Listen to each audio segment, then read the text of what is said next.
I'll start off by thanking you for joining us today. This is the second tutorial that we've run this week, so some of you might have joined us earlier this week already for using WestGrid Part 1, which focused on accessing and submitting jobs and running cycles on WestGrid's computing facilities. The focus for today's webinar is talking about some of the other services and tools available through Compute Canada and WestGrid, and those three that we're going to focus on today are ownCloud, which is a storage tool, Globus, which is a file transfer tool, and then our cloud computing system. And our presenter today is John Simpson, who is the Digital Humanities Specialist with Compute Canada and WestGrid, and he joined us in January earlier this year. He's got a diverse background, both in philosophy and computing, and he's based at the University of Alberta.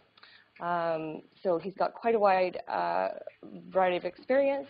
He deals and supports researchers in all disciplines, and he's been a great advocate and champion for our services so far, so he was a great fit to deliver this session today. So my name is Jana. I offer communications support with WestGrid, and I probably had a lot of email interactions with many of you. And what I'll start off by doing is just a little bit of housekeeping, is show you a couple of the different tools in this video conferencing software so that you can ask questions, participate in the chat, again, we've tested audio with everyone, but if you have any issues, you can know that we have some support people here to help. This session is being recorded, so that is useful because if there's anything that you want to go back to and reference afterwards, we will send you a link to that video once it's ready. But also in terms of privacy issues, this is being recorded, so when your audio is on, anything that you will say or transmit will be captured and archived, so just to keep that in mind. If you do not want anything that you say or you do not want your video to be captured and recorded, then you will need to mute and cancel your video for this session. So anyways, what I'm going to do is share my screen. So you should be able to see, hopefully a window will pop up and you will see my desktop.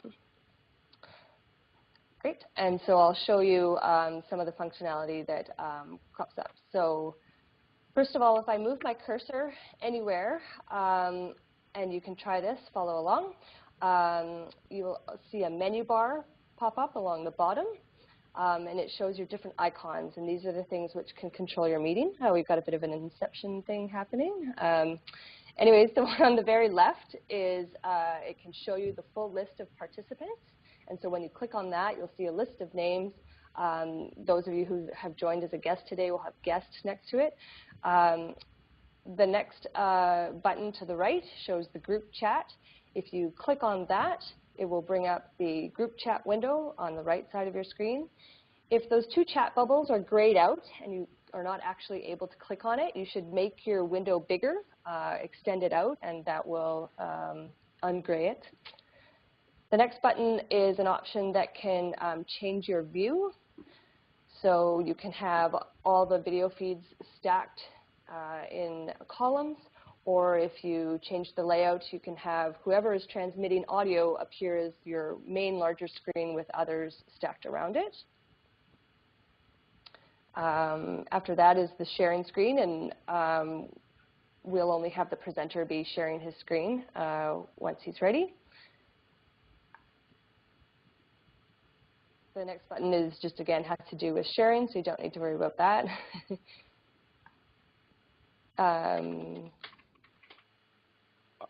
Are we ready to go? One more second. The camera feed next is you can cancel out sharing your audio. So if you want to do that later on as this session starts, feel free. But it is nice to see people. And the next one is your microphone. If you click on that, that will mute you. Once we begin and once John takes over, I'm going to manually mute all of you. So if you do want to speak, you will need to unmute yourself. But it is encouraged, as the way to ask questions will be to use the chat window. So we prefer you to do that, and we will have two people who can help answer your questions. And then the last one, which is sort of the sound waves emanating from the speaker, is if you wanted to cancel the audio that you're receiving from the conference. So the last thing I'll do quickly is I will introduce our two support people today who are going to help answer any questions that you have. John is going to focus on giving the presentation, and then we've got two people who can help answer your questions along the way. The first one is Vineet, and if he can give a bit of a wave. And the second is Erming. So another way, if you do want to send a very private chat that you don't want the group to see, but you did have a very specific question, or you just want to even talk to any of the participants, what you can do is send a private message. And sorry, I'll just share my screen again. I forgot to show that one. So to send a private message to someone, you can call up your participant list. You can choose them from your list. I'm going to send a message right now to Vineet. Click on their, whoops. If you hover, click on their name, a little bubble will pop up, and you can start a chat with them.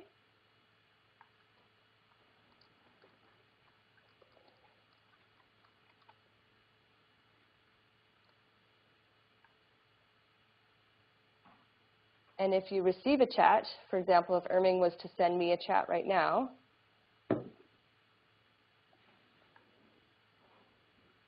a little red notification sign will pop up next to the name of the person who is sending you a chat.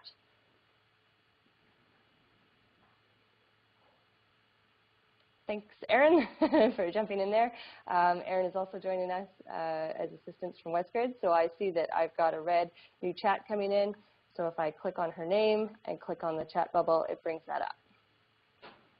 And her chat says test. Okay, so if you have any questions at any time, please use the group chat window, or feel free to send a private chat. And otherwise, I will hand it over to John, and he can take it from there. Okay. Good morning, everyone. Fingers crossed, we'll be able to start sharing my screen. Looks like it's working. And we'll move into some slideshow. Does that look good, Beneath? We're good? All right. So thanks very much for coming today for our WestGrid seminar. But WestGrid is part of Compute Canada, and this applies to everybody. So particular welcome to those of you from AceNet all the way out east. Isn't it time for you to go home? Isn't your day over already? I'm so jealous. Anyways, thank you very much for coming. The focus today is on the cloud tools that are available to you from Compute Canada. And so we're going to show you 3 different tools in order of increasing complexity. And I think at least the first one should be an out-of-the-park home run. It should be a really nice tool that you should all be making good use of because, well, we'll go through it in just a moment. So this is the cloud session. We just had the WestGrid Part 1 session, which was how to use the batch-style parallel processing systems that Compute Canada has. And we have some sessions coming up on scheduling. And we'll give you some details about that at the end of this session. For those of you that are new to Compute Canada or WestGrid, here's a slide to just give you a bit of an overview. So Compute Canada, you can roughly understand it as an umbrella organization that looks after all the advanced research computing facilities at the advanced research computing sites in Canada, and principally this is the universities and the colleges. It's about 200 staff that are distributed across the country with a lot of expertise in particular areas. And as Jana pointed out, I'm the digital humanities expert. And that's something new for Compute Canada to turn its attention to, because traditionally it's been focused on physics, chemistry, biology, and even within those disciplines, just very particular areas. But as it moves to supporting all the research and all the researchers, it's changing the services that it offers. And these cloud services are relatively new, and we're continuing to develop them. And this is important for you to understand because, yes, there's going to be a few hiccups as we deploy them, but more importantly, you're still able to influence the direction of the development of these.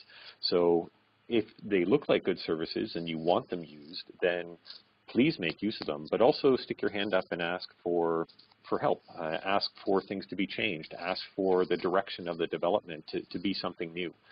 Please flag that to us right away because it's only by supporting you, the researchers, that we're going to do what our job is. So please help us help you.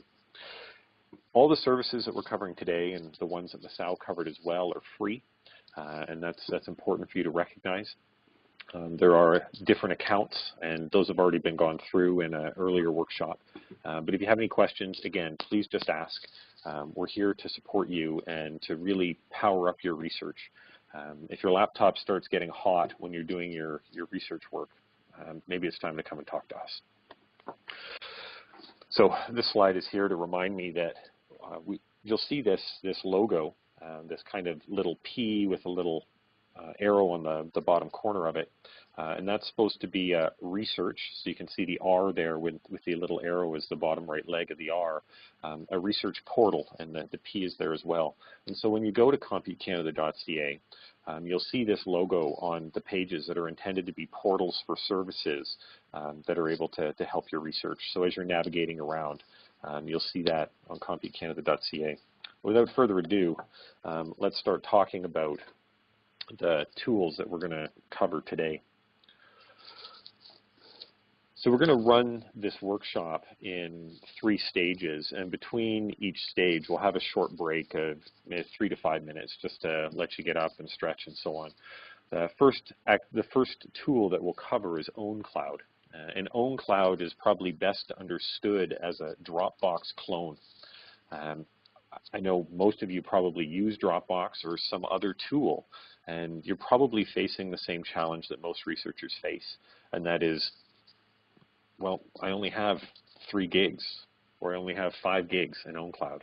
And so when we travel around and ask people if they have, they only have 5 gigs in Dropbox, and ask people if they want Dropbox more storage, their hands will go up. And they'd be happy with 10 or 15 gigabytes of storage. But ownCloud from Compute Canada will give you 50 gigabytes of Dropbox-like storage. And so we'll show you how to install that. It should be pretty simple. And it has a few features that Dropbox doesn't have, or doesn't have as prominently. Globus is a file transfer tool. And so we'll go through some of the details of that when we start talking about Globus. But not only is it for file transfer, but it also makes it extremely easy to access the other storage systems within Compute Canada. So ownCloud is great for using, you can use it to manage your own personal files or maybe a lab network that you belong to. But if you need to hold a lot of data, you're not going to move that around in ownCloud. Globus will give you access to systems like the Silo system in Saskatchewan, at the University of Saskatchewan in Saskatoon, which gives every user, as default allocation, 1.5 terabytes of space. And the first 500 terabytes are backed up to tape. So there's a little bit of an echo there for somebody.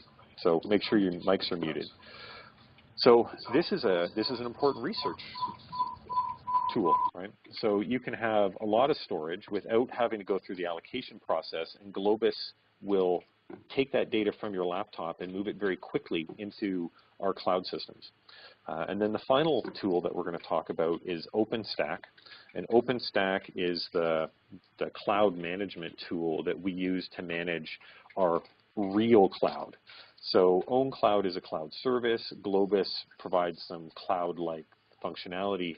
OpenStack is what we use to provide virtual machines in an open sandbox environment. So you can run a large number of different styles of operating systems on a virtual computer running on one of our very large machines and have it do the work for you. Whether that's running a website, scraping the web, hosting a portal for other researchers, or perhaps even just doing some straight number crunching like you saw from the presentation from Masao on Monday. So that's a quick overview. And so we'll start with ownCloud. Do we have any questions at this point before we move on? Hello? Can you hear me? Yes. Can we share from ownCloud to other users, or is it just straight back to our desktop? Would we use Globus for the sharing? You can share with both tools. Sharing with ownCloud is very nice, and I'll show you how to do that. It's nice because it's easy to turn on and it's easy to turn off. And you can even attach passwords. So you can do the sharing, but also require a password once the files are shared. Okay. So the distinction really between ownCloud and Globus is Globus you're going to want to use for very large data files, right? If you're 50 gigs or less, you probably get away with ownCloud. But if you start moving bigger than that, or you need to manage years worth of files or a lot of video, for example, then Globus is probably the better way to go. But I will show you how to do sharing. And is the person with whom I'm sharing required to be a Compute Canada member? Okay, no. Good. Thanks. Not with ownCloud. With Globus, they'll need a Globus account, but that's free and anybody can have them. If you're a Compute Canada member and you have a Globus account, then you get some enhanced features that the other users won't have, but you'll still be able to share files with them. Okay, thanks. Anyone else? Okay. So let's talk about ownCloud. So some quick details. Historically, Compute Canada is made up of a number of different consortia across the country, and WestGrid, which looks after from Manitoba to BC, from Manitoba to BC, it currently manages ownCloud. And so you'll see that in the URL when it's time to go to the ownCloud page. It still says WestGrid, and eventually the hope is that it'll become a Compute Canada service fully. It's currently labeled as a prototype service within Compute Canada because it's still managed by WestGrid as opposed to the national teams, and that will hopefully change. But also importantly, the documentation right now is only in English. And so we won't consider anything a national service until we have bilingual content and full bilingual support for our users. So I apologize for that, but it's still a great tool, and you really don't need to know a whole lot of English to use it. So it should work for everybody. Again, it does give you 50 gigabytes of Dropbox-like storage. A nice thing about it as well is just like Dropbox, you can put it on your phone. You can load a desktop version on your computer and actually have a folder that you can just drop the files in, and it will do automatic syncing, and we'll show you how to do that. You can have encrypted data transfer. The site that it's stored on is, the machine is called Bugaboo, and it's at Simon Fraser University. And there they have a daily backup of the data as well. And just moving your data into our cloud systems provides a level of redundancy for your data that you wouldn't normally have. Not only is the data held in a different location, so yes, it might be on your device, your computer, your laptop, but now it's also somewhere else. But that's somewhere else that in the cloud for us, typically we run what are called RAID systems, and that's an acronym for Redundant Array of Independent Disks. And so your data there's multiple little pieces of it across many hard drives. And if one of those hard drives fails, we can take out the hard drive, put in a new one, and all the other pieces will rebuild the content of that disk. So it's not correct to say there's multiple copies of your data, but there's a heavy level of redundancy and support that you don't get on your own laptop. And so that's really attractive for people. The other nice thing about ownCloud, and it's not on the slide here, and I really should put it on, is that all your data, when you use Compute Canada's version of ownCloud, is held here in Canada. And that's a really important feature for many of the researchers. When you put it on Dropbox, you know it's going into the US, and that is very likely in violation of some of the terms of service or the access restrictions that you may have, particularly if you're working with data of a sensitive nature, for example, healthcare. So ownCloud can be a Canadian, encrypted, secure, large file storage system for many of you. So let's get started with ownCloud. So what we're going to do here is I'm going to do kind of a hybrid between the slides and doing some stuff live for you on the screen. So I'll hop back and forth between this, and my hope is that between the static content of the slides, which grabs the high-level points, and you being able to see what I'm doing on my screen in real time, just almost exactly like what you're doing. There's always the inevitable my setup isn't exactly the same as yours. We'll be able to make this happen. And that should be pretty clean throughout this whole presentation because most of it will be done through the web interface, which will be the same for everyone. So this is the URL that we're about to go to, right? And it's ownCloud.westgrid.ca. So that's ownCloud.westgrid.ca. So I'm going to drop out of the slideshow mode and just bring up the page here.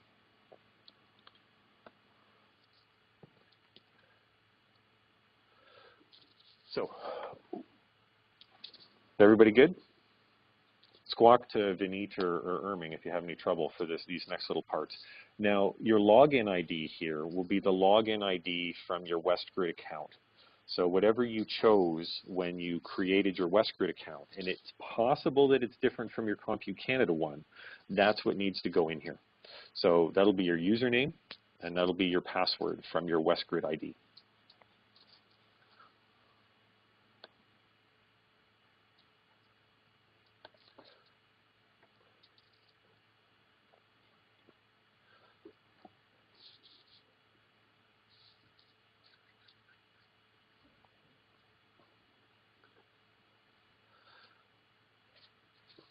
So this is set up for you automatically when you create your WestGrid account. So it's not part of the standard Compute Canada account. You need to pull down that file menu in the Compute Canada database and say apply for consortium, choose WestGrid.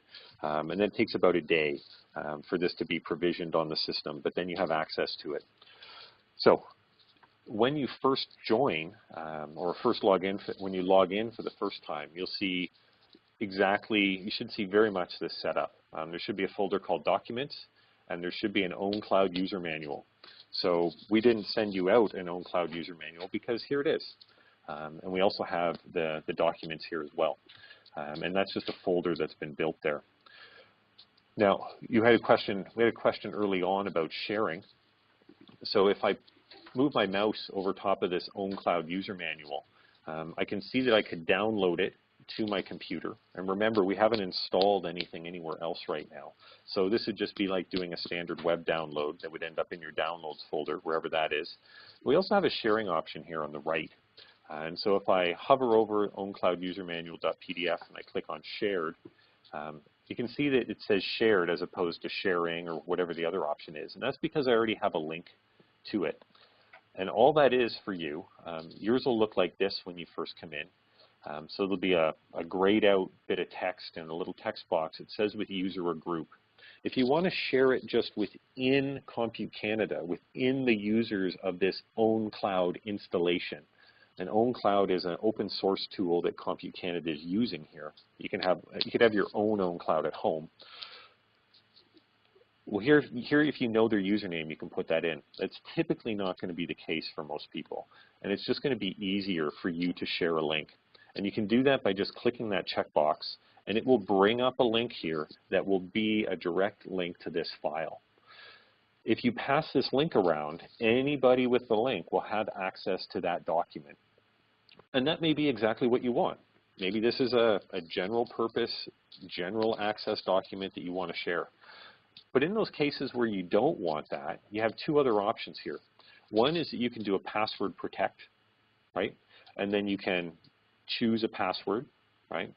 You can email a link directly to a person, right, by just putting in their email address there. You can copy and paste this link if you want. Another really nice feature as well is that we can set an expiration date. So if you don't want to be sharing this document in perpetuity, it's probably a good idea to set the expiration date. And then if things have changed, the document's out for a year and it's turned off after a year, people will complain to you, and this can be a reminder for you to change whatever document it is associated with your lab or your research work. So those are the basic sharing options, and they're pretty nice and pretty straightforward. So let's look at how to, well, I can upload a file, right? In the top left corner, I can click the little upload file option, and then I have access to everything on my computer, and I can move files up one by one. And so I have access to this interface because it's a web interface on any tool that has web interface access, right? So I can use it on my smartphone, I can use it on my tablet. I just sign in through whatever the web interface tool is. But you can get a deeper level of integration here. And so let's look at how to get that for your desktop. So your name will be in the top right-hand corner. And if you move your mouse pointer up and you click on your name, you'll see there's 3 options there. One will give you some help options. You can choose to log out. The one we want is personal. So we're going to click on personal. And this will load up some basic account settings. And if we scroll down, we can see you can add a profile picture, and we can change our language and control various notifications and so on and so forth. Pretty standard stuff. What we want to do is we want to get the apps to embed in our desktop environment so that we can automatically have our files synced. So we're going to do that by clicking on the desktop app button in the top left corner here.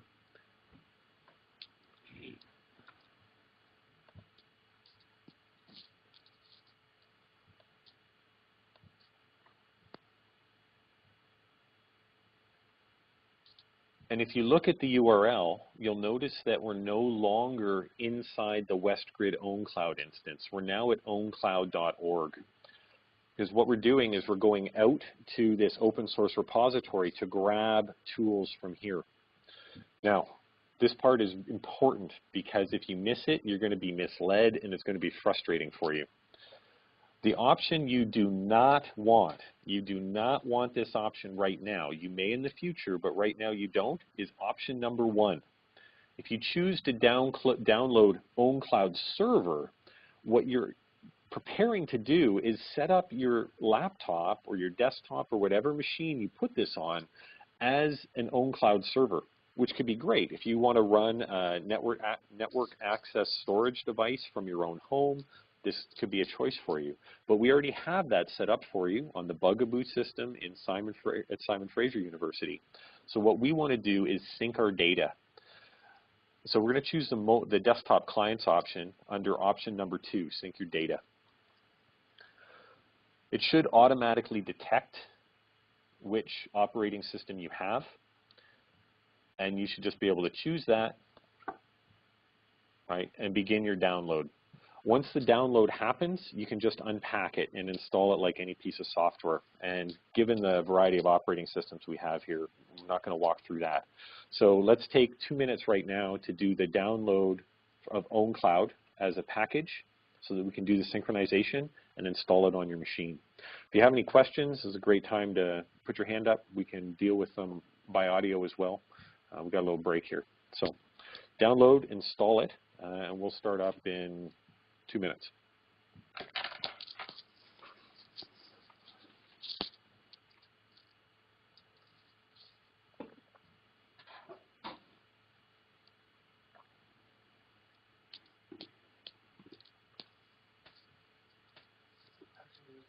Good question on the group chat. You turn your microphone on.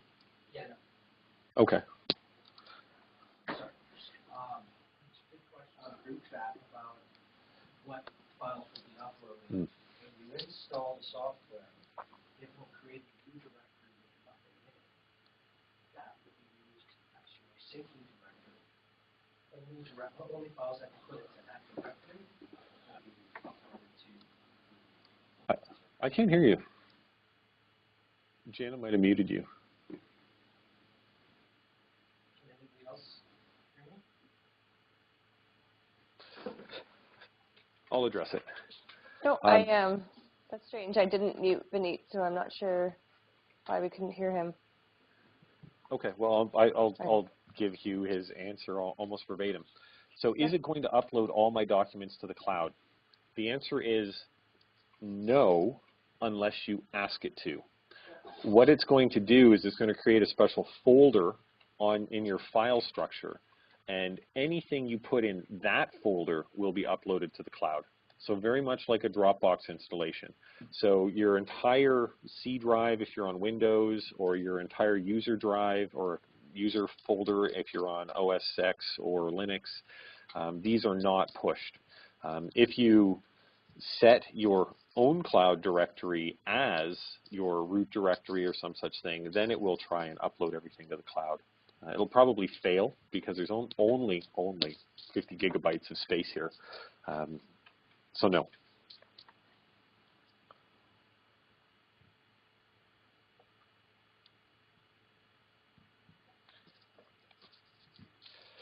Yeah, so what happens when you leave the university? So there's a grace period of time because as a graduate student, you're what we consider to be a sponsored user. So there's a faculty member, typically your advisor, that will have a full account, and they can sponsor as many other users as is needed for them to get their research done. When you leave, if you maintain a relationship with your advisor, then they can continue to sponsor you into the future. So you can have access to these resources. If you're an international collaborator, somebody from France or from China or from Russia or from South America, if they're working with a Canadian researcher, that Canadian researcher can sponsor them, and they have the same access to the default resources as a graduate student or that researcher themselves.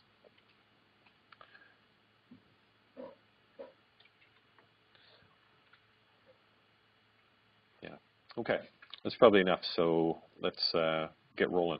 Is everybody able to do that install okay? I'm not seeing anything in a chat window that says people are having trouble.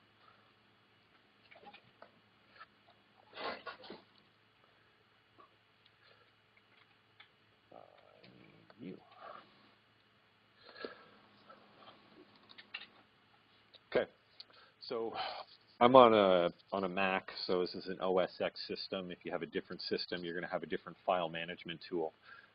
This one here is my file manager. And once I've done the install, you'll be able to see I have a folder here called ownCloud, right? And what I should be able to do is drag files into my ownCloud folder and see them appear on the desktop. Now, that said, I notice I've got a design library Photoshop log, which I deleted before, and I'm not sure why it's still there. We'll get rid of that. And I'll go to my desktop. I have some software carpentry files, Shell Novice thing, some Shell Novice data. So here's just a file I'm going to use for the purposes of demonstration. I'm just going to drag it into my ownCloud folder. Again, your system may be different. However you move your files around, move it into your ownCloud folder. John? Yep. I don't have that. Let me see if I can. Anyway, I've got up at the top of my, I'm using a Mac, and up at the top I've got a little icon, the way Dropbox works, that I can open, but I don't have that, what the hell is it called, the fake disk over there in the left-hand column of the, okay. of the other thing. So if you're missing things here, and you're on OS X, you can go to Finder, and under Preferences, there should be a sidebar option tab. Yeah. And you should have the ability here to turn on what is displayed there. The other thing you can do is it's probably inside your, you should be able to see yourself. So whatever your username, it probably has a little house picture beside it. Yeah.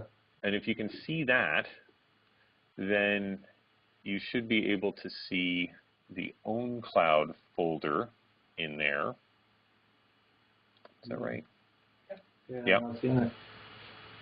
And drag it over into the favorites option. Yeah. Okay. Okay. I think I know where it should be. Okay. And then I should be able to do then that. we can chat offline after, and we can hook you up for that. Yeah. I got a package startup, right? PKG. Yeah. Is that what I should have gotten? Yeah. Okay, I did that, and I passed it to install. It said it was installed. And now I can turn it on and off from my applications folder. So just drag that over from the applications folder? Yep. Okay, thanks. Okay. Sorry for the confusion. No problem. This happens. So that should take care. So if you're not able to move that file up, that's the last of our work for this right now, because after this it's pretty straightforward how it works.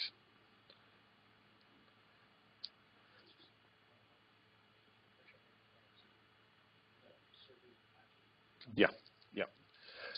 Good point. When you first launch the tool, which would be ownCloud, so when you run it for the first time, so I'll do that here.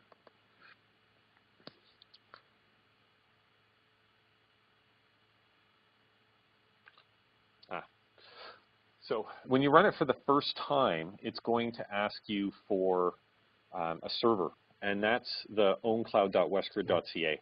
And so just put in that URL, and then you're going to need to use your WestGrid credentials, same username and password. Once you do that, here it's not asking me for the server because it knows I've already got it, but it is checking my password. Apparently it doesn't like it, so I'll have to fix that.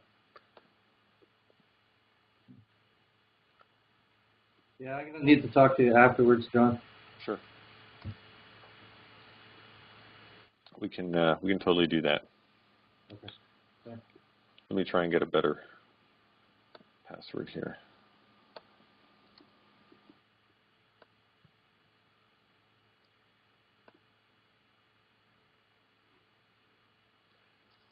And so here on my menu bar, I get a little ownCloud tool that's showing me up here on the top. It's got a little check mark, last sync successful, right? So it's running now in the background as a service. If I go back to my web browser, which is a portal to check, right, because I'm not looking through my computer anymore, I'm now looking through the web, I'm going to need to refresh it.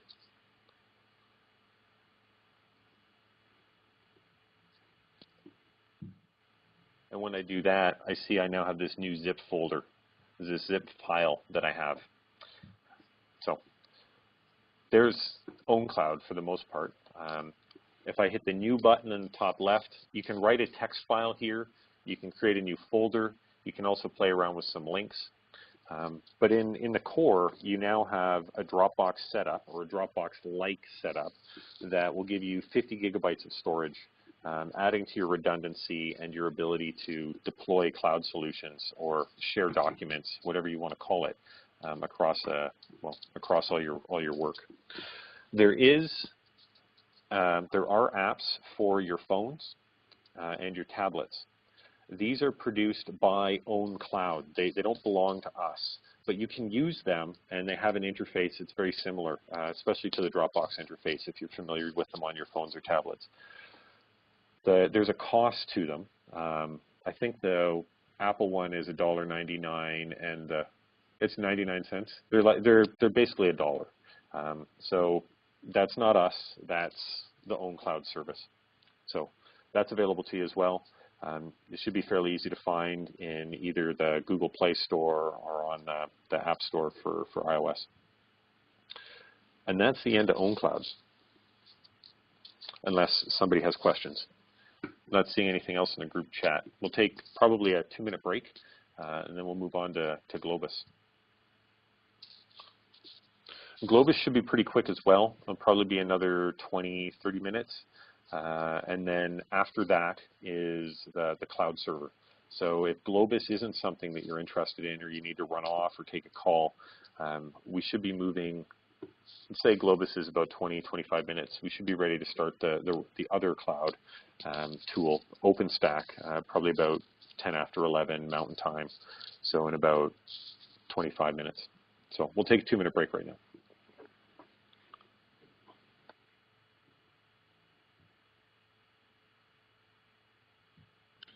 Actually, I've just switched my microphones. Is that a little bit better for everyone? It is, yes. Yeah, good? Okay, thank you.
we'll still consider ourselves on break, but I want to give you this link in just a second as I copy it into the video window.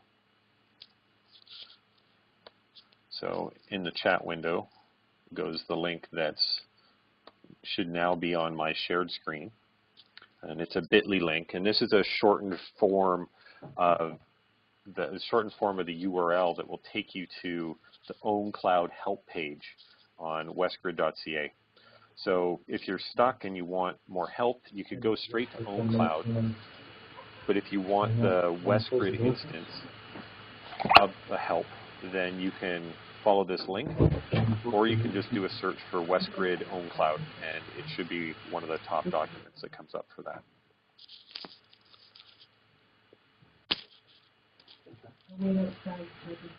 Oh,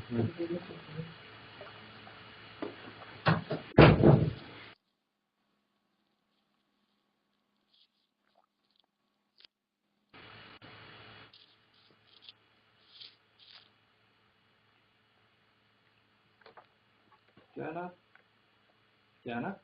Yes.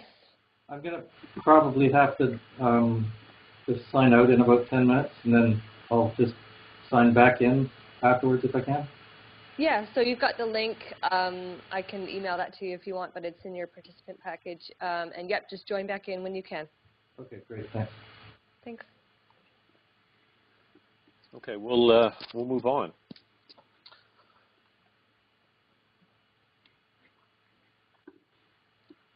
So the next cloud tool or cloud resource that we'll cover is Globus. And as I mentioned before, Globus is principally a tool intended to do file transfer of a particular sort, and we'll talk about that in just a moment. It's built by the 3 different institutions that you see at the bottom. It's principally constructed by the Computation Institute, but it's supported heavily by the Argonne National Laboratory and the University of Chicago.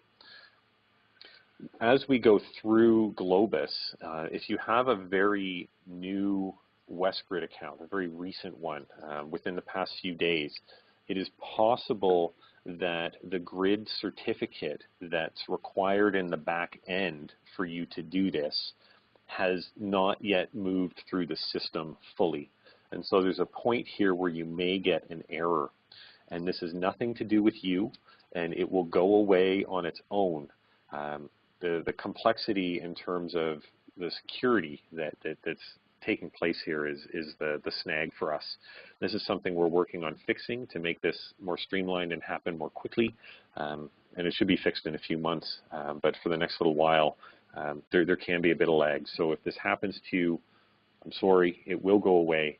It's a pretty straightforward tool. You should be able to follow along on my screen and in the slides. And then when your access is turned on in another day or two, you should have no problem moving forward. So some flags here about Globus. So unlike ownCloud, which is still a prototype, the Globus service is considered a national service. We have documentation in both national languages, and so help is strongly available. What Globus does is it uses a technology that's called Grid FTP. What happens normally when data is transferred is that a pipe will be opened, and data will slowly start to build through that pipe until it reaches the limit. If there's packet loss as things are moving and dispersing through the web, then the moment there's packet loss, the amount of data that's being pushed through that pipe will drop basically right down to 0, and then slowly start to build up again.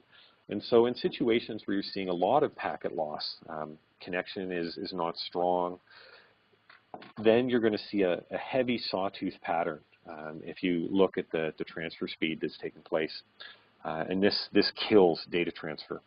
So one of the things that Grid FTP does to try and get around this is to not just open one pipe, but it opens lots of little pipes within the large pipe that it's allowed, that's available to it for pushing data.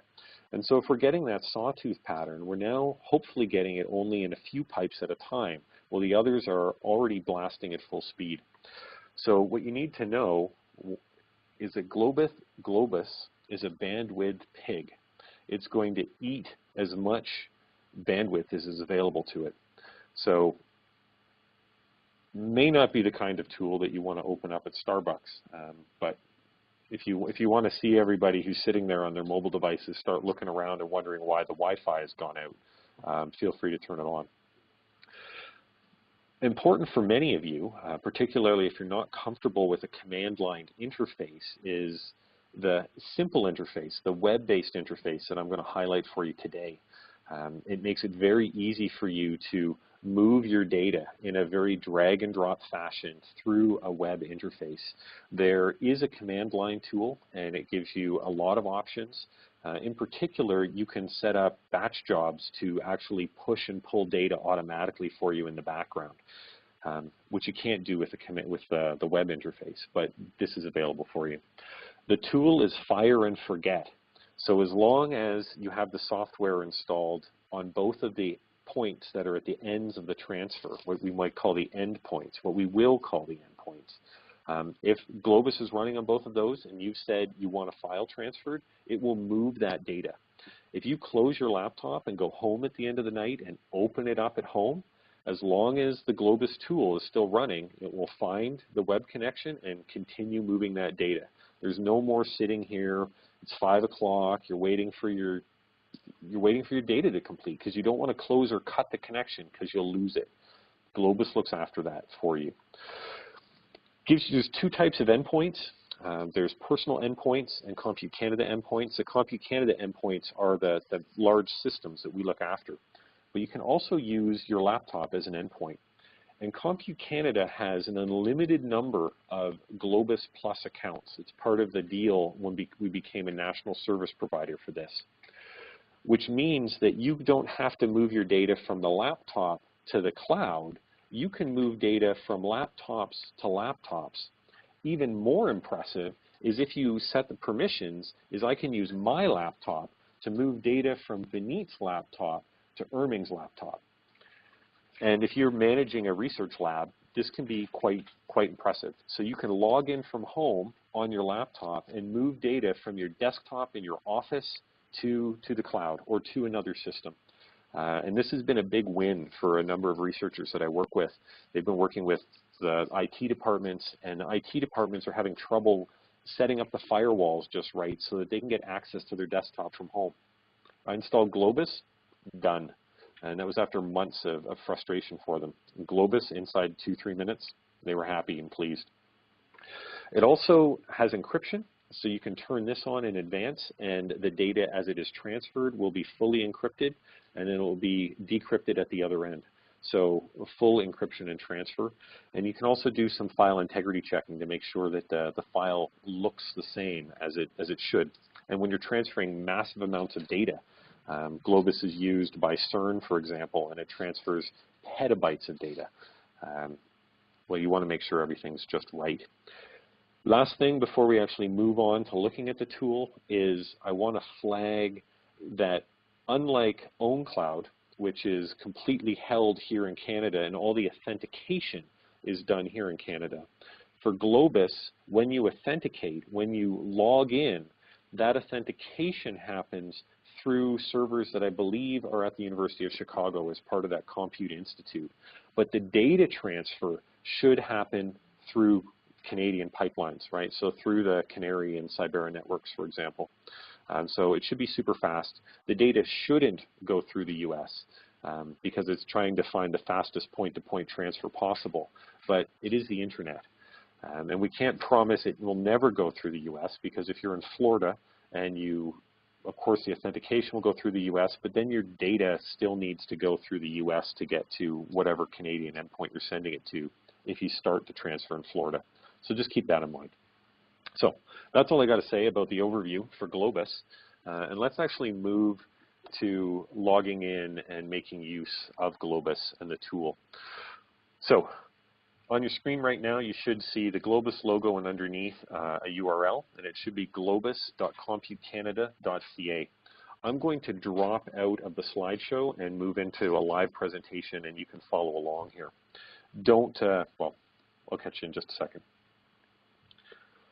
So I've already got Globus set up here. What you're going to need to do here is create a Globus login. So this is a little hiccup in the process. It's going to be another username and password for you to remember. You're going to need to choose to sign up with Globus. And that's because the Globus authentication is happening outside of Compute Canada. So you're going to choose the sign up with Globus option, and you're going to put in your name and email, username, and so on and so forth here. So you're going to fill in this form. When you're choosing your organization, make your organization say Compute Canada, right?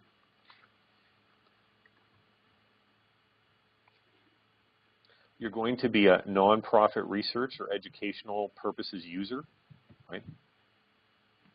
And you can choose, you're going to have to say you have read the Globus Terms of Service and Privacy Policy. You're welcome to bring those up on your own screens with just clicking those links. Whether or not you choose to receive email updates about Globus is up to you. And remember, these aren't coming from Compute Canada. These will come from Globus and the creators of Globus themselves. Once you've done that, you'll be able to sign in. So take a moment right now. Log into Globus, create your Globus account, and then log in.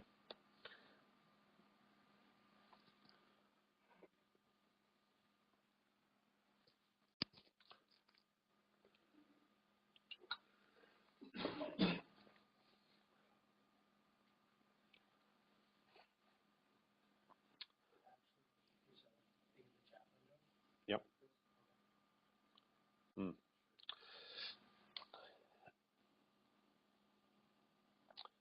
I don't know, Chris, why it doesn't like your email address. That'll be a Globus-y thing. It's possible that there might be a space in the already. There might be a space in that field, and it's not going to like the space. So make sure the field's clean. I believe I've seen that problem in a workshop before. Okay, space fixed the problem. Perfect.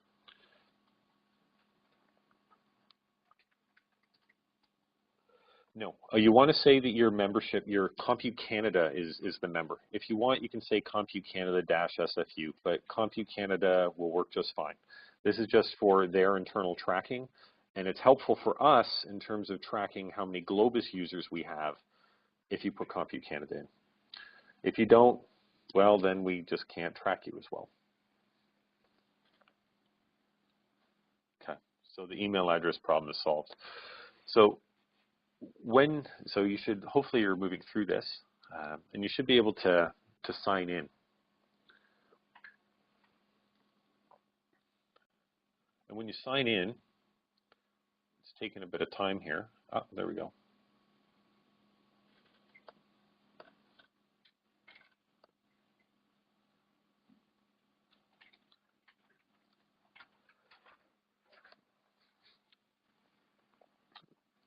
So on this screen, this is the standard transfer file screen, and we'll go through how it works in just a moment. But before we do that, I want to point out the features at the top of the screen. So one of them is a dashboard, and that's what we currently have. So if you ever want, well, sorry, it's not what we currently have. This is the breakdown of all the features that Globus has, at least a very high level, right? So we can see a transfer summary. For me, the last time I did anything was a few months ago. We can see individual file transfers called out here. I can see all the tasks. I can see what groups I belong to, and those are important for sharing. I can see a profile, etc. Right?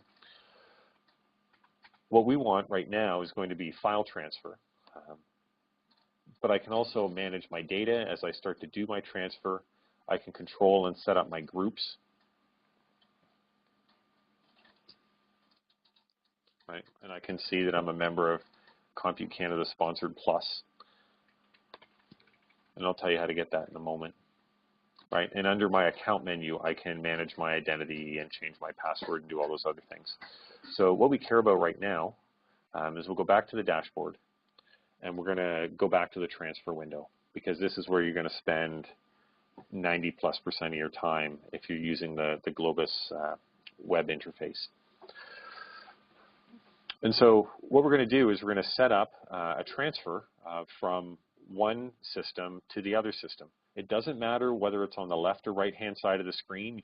Once you have those systems chosen, you can select the files and just click the arrow that points in the appropriate direction. So on the left-hand side of the screen, just for convenience, and we'll think left to right for here, but you can go either way, I need to enter an endpoint name.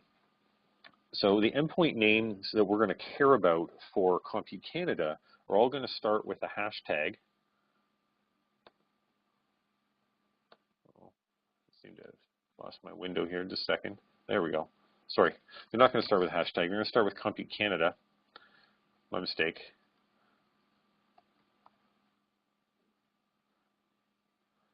And so if I just type in compute, I can see that it's already sifting through all the possible endpoints that are available.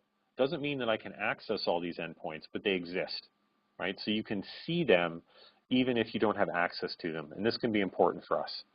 And so the one that we're interested in is Compute Canada hashtag silo, S-I-L-O, and you can type that in directly, or you can just start typing Compute Canada, all one word, no space, and then scroll through the list that pops up and choose silo. Now, this part's important because, yes, we're using the Globus interface, and we've authenticated to Globus, but if we want access to Compute Canada's interfaces, and in particular Compute Canada Silo, which is part of WestGrid, well, to get into that, I need to put in my WestGrid credentials, right? So it's this double layer of authentication. And this is the point where a few of you may get an error because your grid certificate hasn't been processed yet. And I apologize for that, but it's nothing that can be done about it other than to wait. So when you click continue, you're going to be redirected to an authentication page. It's going to look like this. It wants your WestGrid username and password. So you're going to need to throw that in.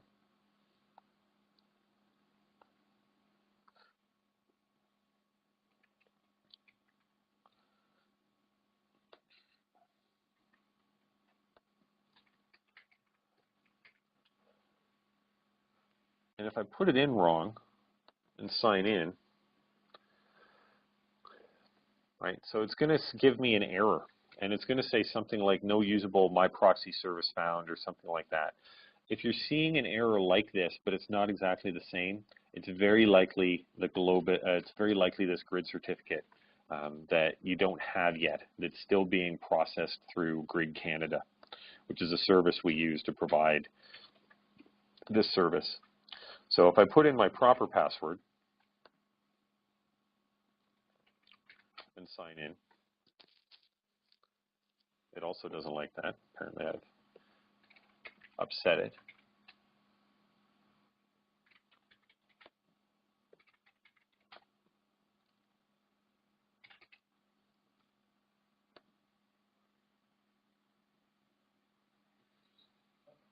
Uh-oh. I'm getting stuck here.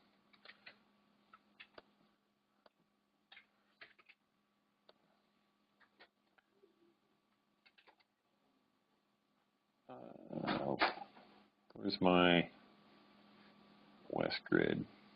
Well, maybe I'll be somebody locked out. We'll go back to the start here. Is everybody else getting along okay?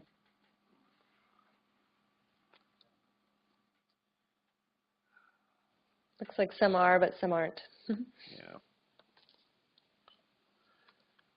Well, if nothing else, this is a very human realization that sometimes we all have these troubles. So I'll start from the beginning again here. So continue. I want to log into Compute Canada Silo.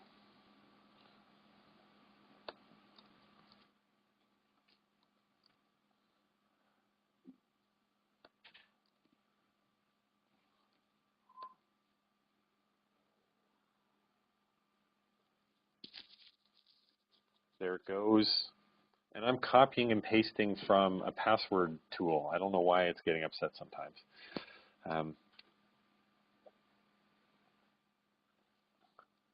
But once you're in, if you're in, then it should look like this. And that my proxy authentication error, I see it sometimes. And again, I'm copying and pasting from a password tool. It's not like I'm putting the password in wrong. Sometimes it will get better if I go back and then say I want to log in again. It's almost as if I made a mistake and then the browser's remembering it. But this is just voodoo computing and speculation on my part. So we'll hopefully that you can get through it. Or Vineet or Erming might be able to help you as well. If it's a new WestGrid account for you and you're seeing this error, it's very likely the grid certificate that you don't have yet. Once you're in, congratulations. You now have 1.5 terabytes of storage that's accessible to you on CompuCanada. And it's important for you to know, so there's some files here that you won't see. So for example, share test and this gmon.out, those are just files that I was throwing around during a demo one time. Of that 1.5 terabytes, the first 500 gigabytes, or the 500 gigabytes that's in your home directory, and so that's what we're looking at right now, that 500 gigabytes is backed up to tape. So not only is it on the silo system with its redundant array of independent disks, but that is regularly backed up to tape. And so there's a tape archival copy, not a full sealed whatever, but there's a tape copy of your data as well. The data folder, anything you put inside there is not backed up to tape, but inside the data folder you have 1,000 gigabytes or 1 terabyte of storage. So if you want something backed up to tape, keep it in the main folder, or any folder that you make in here other than data will get archived. The stuff that you put in that data folder, that's just going to be stored, right? Again, on the redundant array of independent disks, but you don't get the tape backup for it. So we've got our first thing set up, and that's Silo. What we probably want to do is transfer some files from our desktop to here. And what we need to do here is to create an endpoint on our desktop. And for this, what we need to add is Globus Connect Personal. And so we're going to do a download, and from that download, we are going to create a Globus. We're going to create a Globus endpoint on our desktop or our laptop, whatever you're using right now. So I'll do some of the walkthrough live, but I have some slides that I can zoom in on some things and make them a little bigger for you so you can see what's happening here. So we're going to start by clicking on Get Globus Connect Personal. So what you should see here is step one, you're going to need that key. We need to give it an endpoint. And so whatever your WestGrid or your CompuCanada, or actually, sorry, whatever your Globus username was, you'll see that here before the # or the hashtag. What you're going to do is name your machine, right? So it could be laptop, right? Or something else. I've already used the word laptop, so it tells me it's already in use. I'm not allowed to use it again. So I could call it, I'm not allowed to use that character. I could use laptop 1, and that's going to be okay. Once we have a word in there that it's happy with, if I press the tab key, now I have the option to generate the setup key. This option will not be green until you give it a name.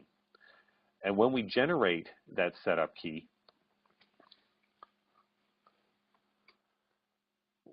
it's going to create a really long hashed up string. Here it is. And so we're going to need to copy and paste that into our clipboard.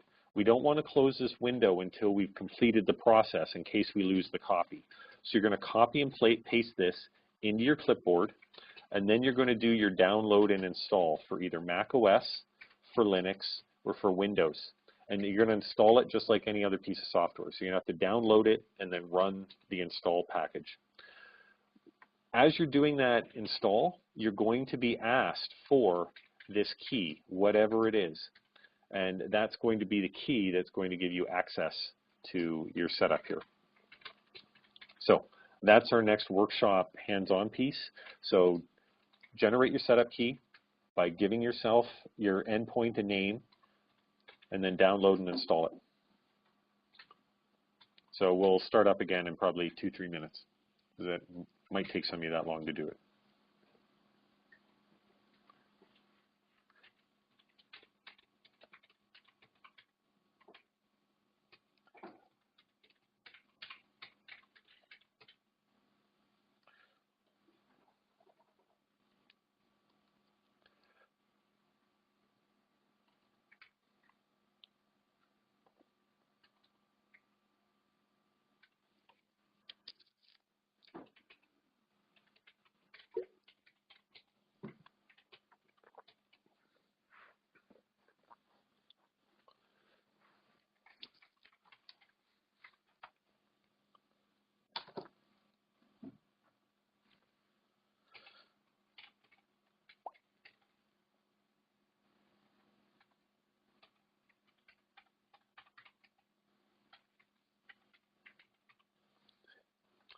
So one of you has mentioned that you'll only see the data folder. That's because you only have the data folder in Silo right now. It's completely blank and almost an entirely open canvas for you. Those other 2 files that are there are files that I've used to transfer and do demos in the past. So I'll get rid of them because they really don't matter. It's just a shared test. I don't think there's even anything in it. Oh, there's some kind of Weka log, whatever. So I'll just go up one folder and I'll delete those. What you should see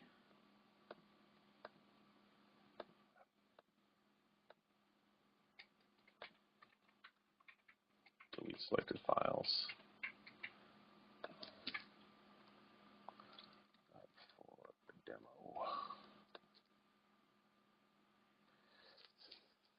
When it gets around to it, is it'll slowly delete those files on that system for us.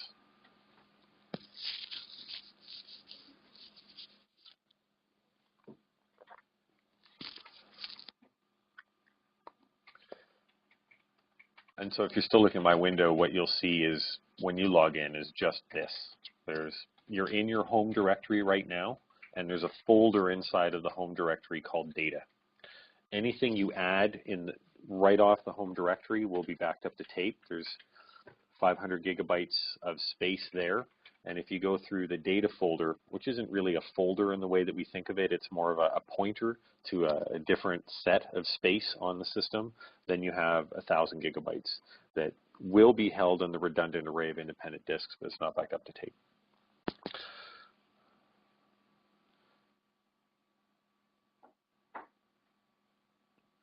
Yes, you can totally transfer data to user home folders and other WestGrid systems, like Grex. So you would just choose Grex as an endpoint.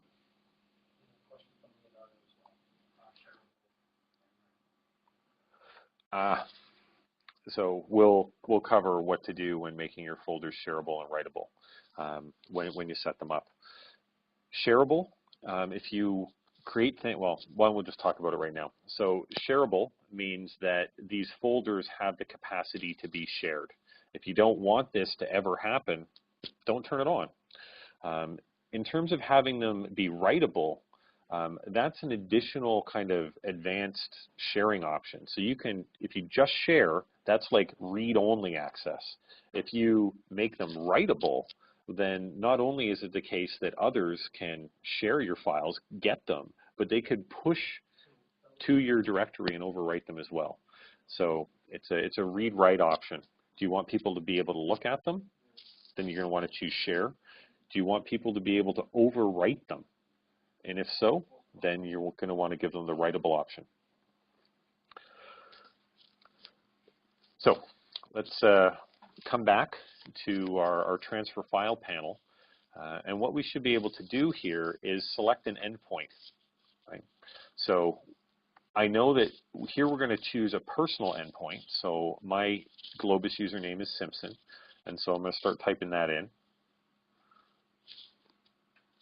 Apparently badly.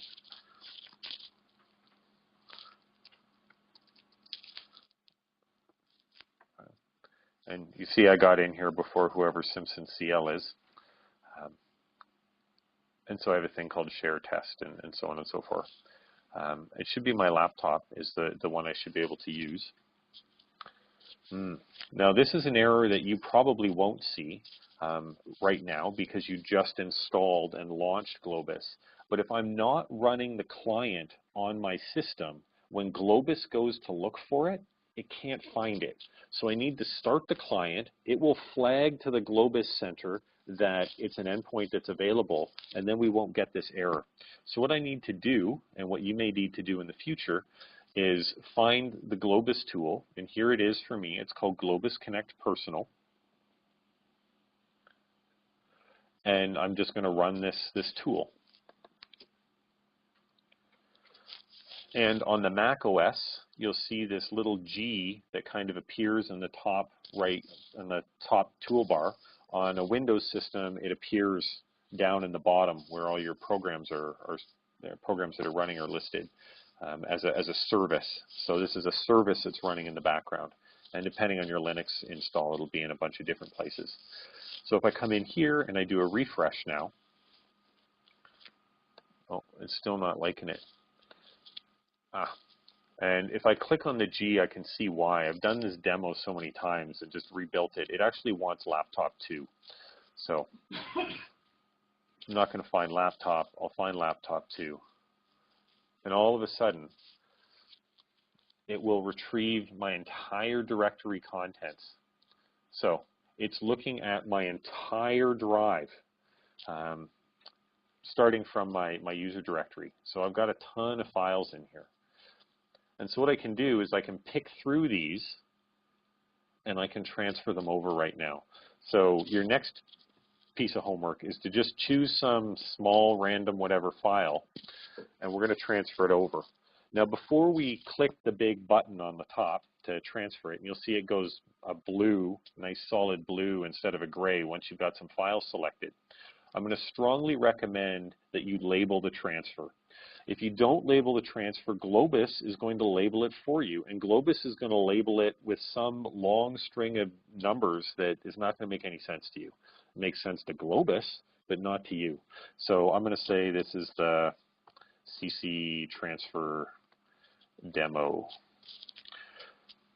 There's also an option on the left called More Options, and this is a bit of a fail on their part, I believe, in terms of the user interface. And so that's why I'm going to point it out specifically. We have some nice settings here that are often overlooked because the way you find them is basically obscure. So the more and less options button on the left, right, or this little bit of text. We can only transfer new or changed files. This is nice. If you're not sure what data has changed, you can just say, I want to copy the entire directory, and then click Only Transfer New or Changed. It's going to give you some different options in terms of how it's going to determine what's new or changed, because it's not as obvious as we might hope it is. Checksum is typically a good choice, but you can see that there's 4 there that you can choose from. If what you want is a complete copy of a directory on your desktop, on the Silo system or any other systems, maybe Grex, and that means like a complete copy, including you don't want files that aren't on your laptop moved up, and you want those other files deleted. Well, you've got this option. You can delete files on the destination that don't exist on the source. Be careful with this. It will delete the files that don't exist on the source. The third option can be helpful. When you move the files, if you don't choose the third option, then it will choose whenever you made the transfer as the creation date for that file. That can be potentially attractive because it tells you when you moved the file onto the system. But if what you want is the creation date that the file was actually made for the first time on your desktop or wherever it's coming from, then you're going to want to preserve the file modification times. This is set by default. Verify file integrity after transfer. This is important. It's going to do a quick check to make sure that the files look the same. And then the last option is encrypt transfer. And so it will mash up the file, send the file, and then reassemble it. So this will be a full encryption, and it's roughly going to double your transfer time. So it's available to you.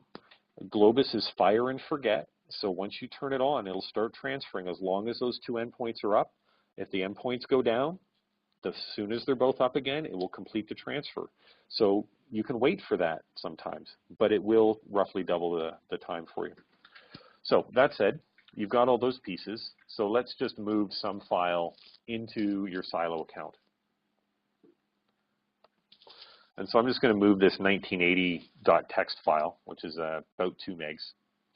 We can see at the top of the screen that I've submitted a transfer request. If I scroll down further on the screen, we have a new space that wasn't here before, and it's the activity. And we can see it chugging along there, and it says it's completing the transfer, and now it's done. If I want the details of this transfer, I can click the triangle on the right, and I can get an overview of it, its current condition, when I requested it, when it completed it, how many files are transferred, and so on. I can also have an event log.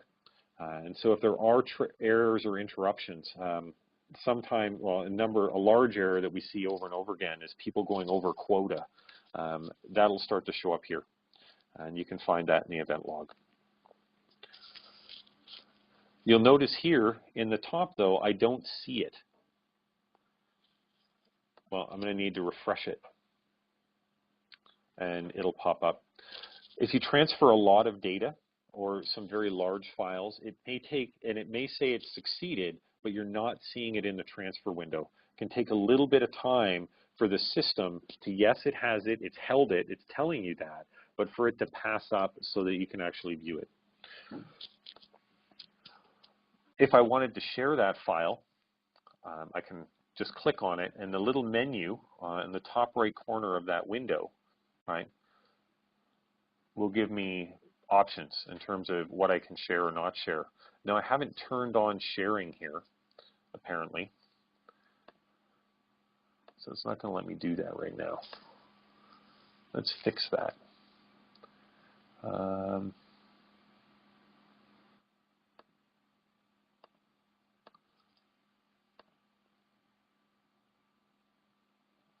Delete select files.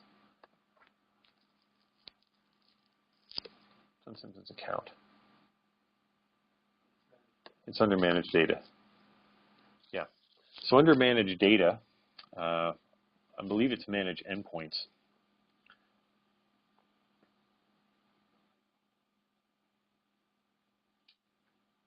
Yeah.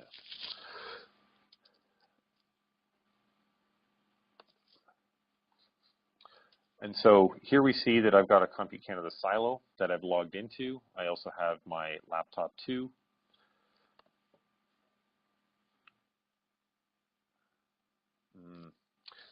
And so what I had shared within Silo was a folder called Share Test, which I deleted at the beginning to make sure that everything was clean for you. So right now sharing is turned off and I can't share it, and that's just the standard default for protection. So if I go back into Silo, and what I recommend that you do, so we'll go back to Dashboard, and then back to Transfer. And I'll open the transfer window. And you see it remembers the defaults here. And what I'm going to do is I'm going to create a new folder. I'm going to pull down the menu from the top right here. I'm going to choose New Folder. I'm going to call it Share Test 2. I'm going to create it.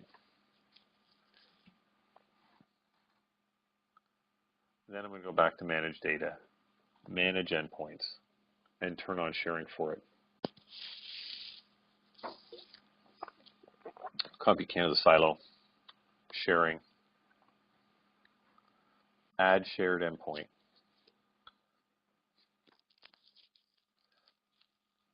And so we call it share test 2.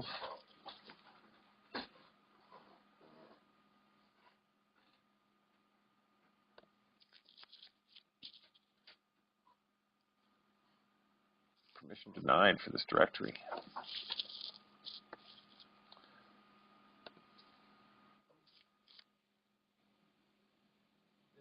What am I forgetting, Vinny? Ah.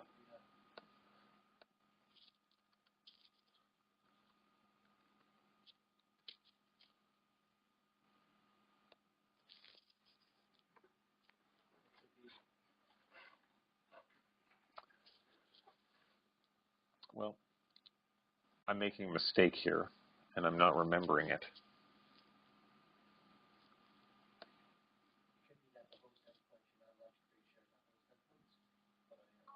No, should be able to, because I did it before. Let's look at this one. Oh, that's why. And shared endpoint. Sorry, I need share test 2. Share test 2. So I believe I need this tilde here to indicate that it's my home directory. Get rid of that first, The first slash? Okay.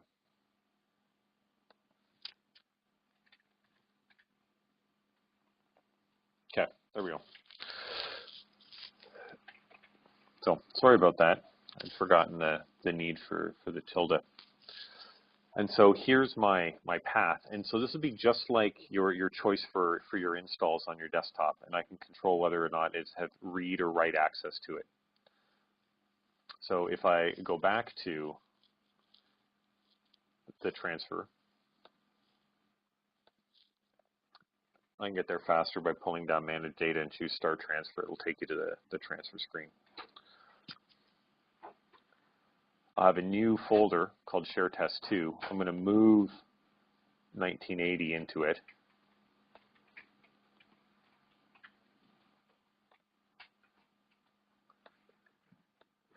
Why am I not allowed to move you?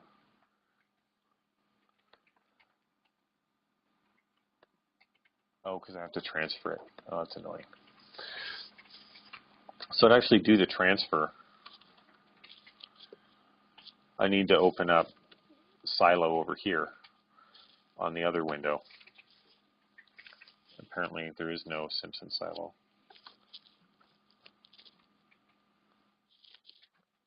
And we'll be good.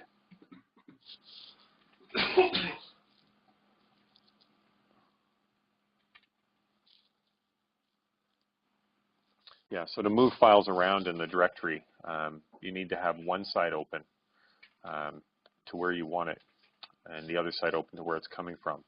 And so here I can open Share Test 2, and there's nothing in it.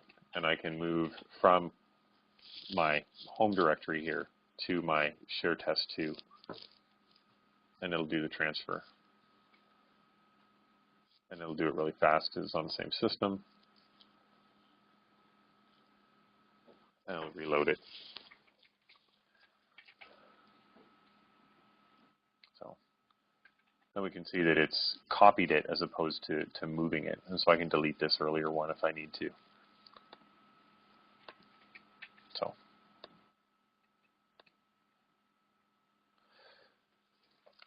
typically we're going to share folders, and the folders inside and the files inside will have the properties, the sharing properties that we have attached, because it's the folders that become the endpoints, right? And so I can choose a folder, here Share Test 2, hold down the menu, choose Share, and just like going through that Manage Endpoints option, here's all the endpoints on Config Canada Silo. And I can add new endpoints if I want to here, and give those to other people as we need to. So that's the basics for Globus. You'll want to see this. Just a second here.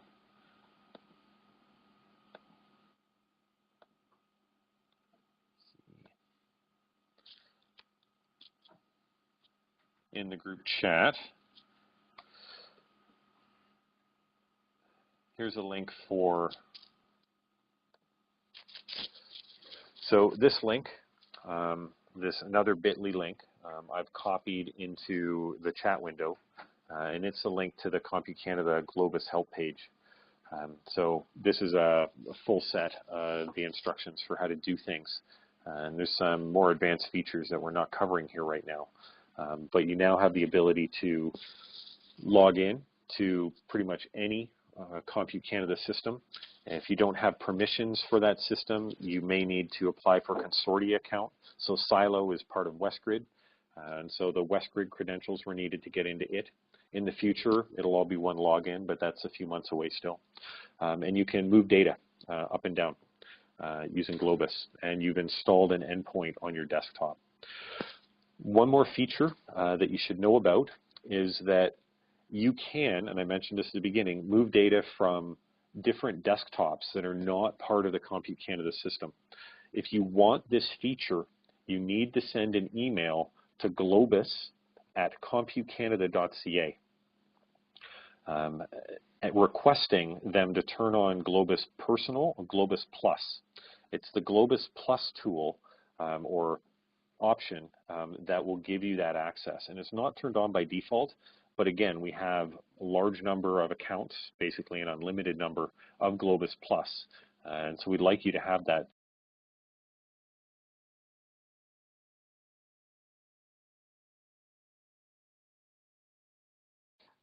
Did we lose John? I'm coming back. I'm coming back. Okay. I'm sorry. Unfortunately, the hang up button is right beside the enter chat stuff, so a little lag there. globus@compucanada.ca. So send them an email, and our Globus team will then turn on the plus option for you if you want to share across my desktop, Vineet's desktop, things like that. Oh yeah, I'll get my screen back up, it's fine. So, okay. So that was 15 minutes longer than I expected. I forgot some stuff for there, so I apologize. But we'll move on to talking about the cloud in just a moment. So if you want to take a break, we'll take a quick 2-minute break, and we'll start just after 11:30 Mountain, and then we'll get rolling. So 2 minutes, and then we'll talk about OpenStack and how to get you started there. If you have questions about Globus, we can field them right now. Otherwise, grab a drink, hit the washroom. We'll see you in 2 minutes.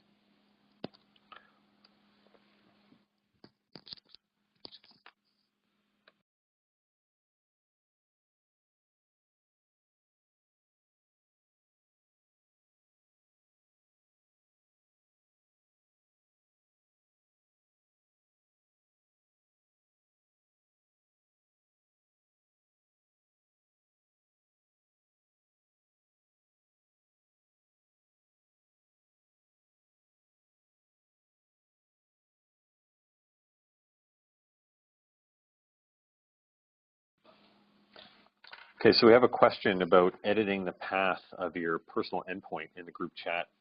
It's a good question. It's particularly important for you to know if you're going to try and connect external drives, because if you just plug a drive in, Globus isn't going to find it. It's only going to focus on the personal endpoint that you started with. So depends on the system that you're using, but here for me on my screen, it's a service, and so it should be listed with my services bar. So here you see I have Evernote and Dropbox and ownCloud and Adobe thing. This G will be the Globus tool. If you're on Windows, it's probably in the services option in the bottom right-hand corner of the screen. There'll be a little up arrow you can click and get a list of the things that are running. What you're going to want to do here is open your preferences panel. I believe it's called something else like options in Windows. In here, you can control some basic things, and again, it may differ depending on your system. But what you care about here is this access. And so you saw this when you first came in. If you want to change what directories are available on this system, then you're going to use the plus and minus signs here. So if I wanted to add a new directory, a new folder, perhaps I've plugged in a USB drive that I want to be part of my Globus system, I'm going to hit the plus button. It's going to bring up a file browser. And right now it thinks Globus test, but I could choose basically any folder and choose just to share that.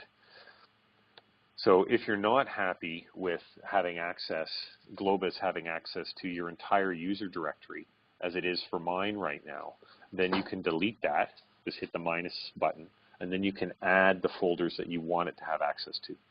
And so, Patrick, that's a way to get around that.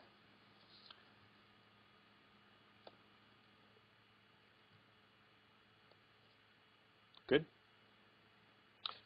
Okay.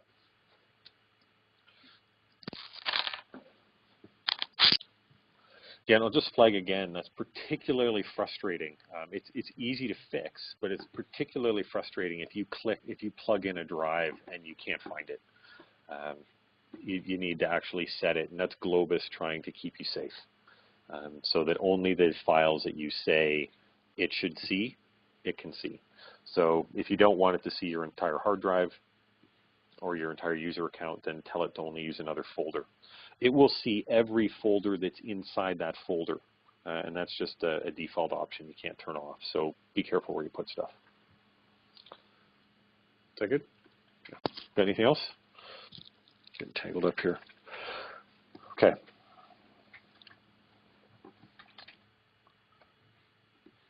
Let's do OpenStack. So on OpenStack. Okay, so welcome back. We'll talk about OpenStack. I'm going to flag that this is going to take a bit of time, and there's a portion of this that will probably be the most technical of anything that we've done. Everything so far has been pretty much point and click, drag and drop, graphic user interface.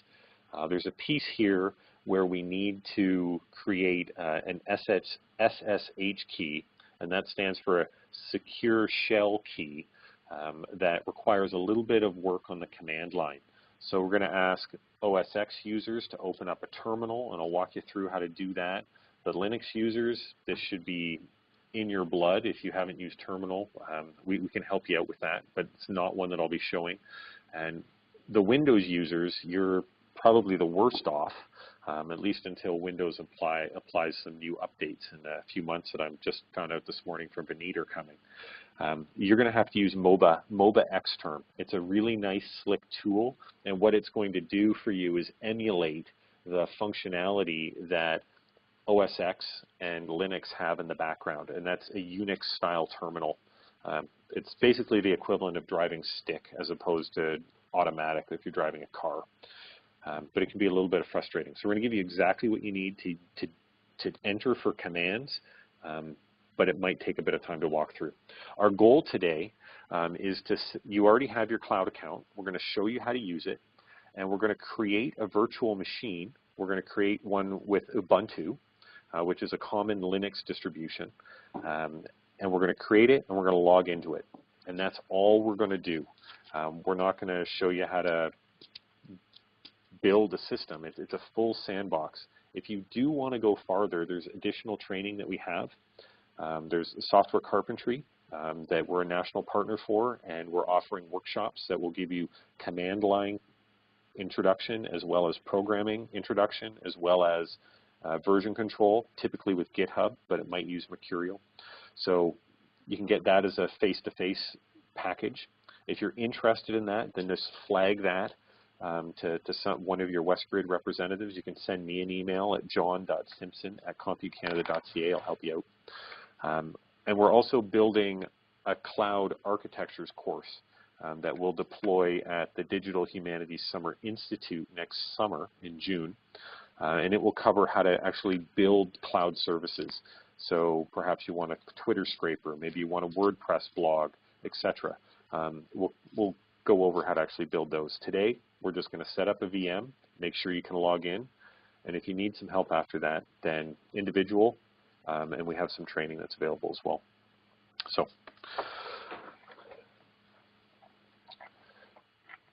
So we have, Compute Canada technically right now has 3 clouds that are available to be used. And these are systems that provide virtual machines that you can access through the web, through your IP addresses, and they can do work for you. Similar to the work that's done on the parallel machines, but again, that IP address and that web environment provides a different sort of service than the parallel processing batch machines that you saw with Masao. So there's one in the University of Sherbrooke, and we call it Cloud East. There's one at the University of Victoria, and we call it Cloud West. And there's one here at the University of Alberta that's smaller, and we do some prototyping work with it. It was originally focused on digital humanities, and that's why you see the DH here. But now we just do work with people that have really specific jobs that don't quite fit within the environments of Cloud East or Cloud West. We're able to do a little bit more prototyping. OpenStack is the software platform that we use to navigate and control the virtual machines. There are others out there. You might have heard of VMware. OpenStack is an open source tool that's pretty powerful and has a lot of nice extensions. And so you'll see how to use that today. OpenStack provides basically a graphic user interface into controlling these VMs. There's a lot of configuration options that are available. So we're going to give you lots of what we're going to call different flavors of virtual machines, and that's how much memory, how much in terms of RAM, how many CPUs are attached, how much processing power is available to you. This is all customizable. A really nice thing is, welcome to Compute Canada, where everything is really helpful and free. You get outward-facing IP addresses with this. And so any service that you create, any virtual machine that you create, you have the potential to connect one of these IP addresses, and now all of a sudden it can be found on the web. So if you need to make a website for one of your projects, or there's a web service that some of your research is running, either pushing data or pulling data, and then the crunching happens here and then it gets pushed out, you can do that with the IP address. So that's the overview for OpenStack. So let's actually step inside and start looking around. Now today I'm going to ask you to go to west.cloud.computecanada.ca.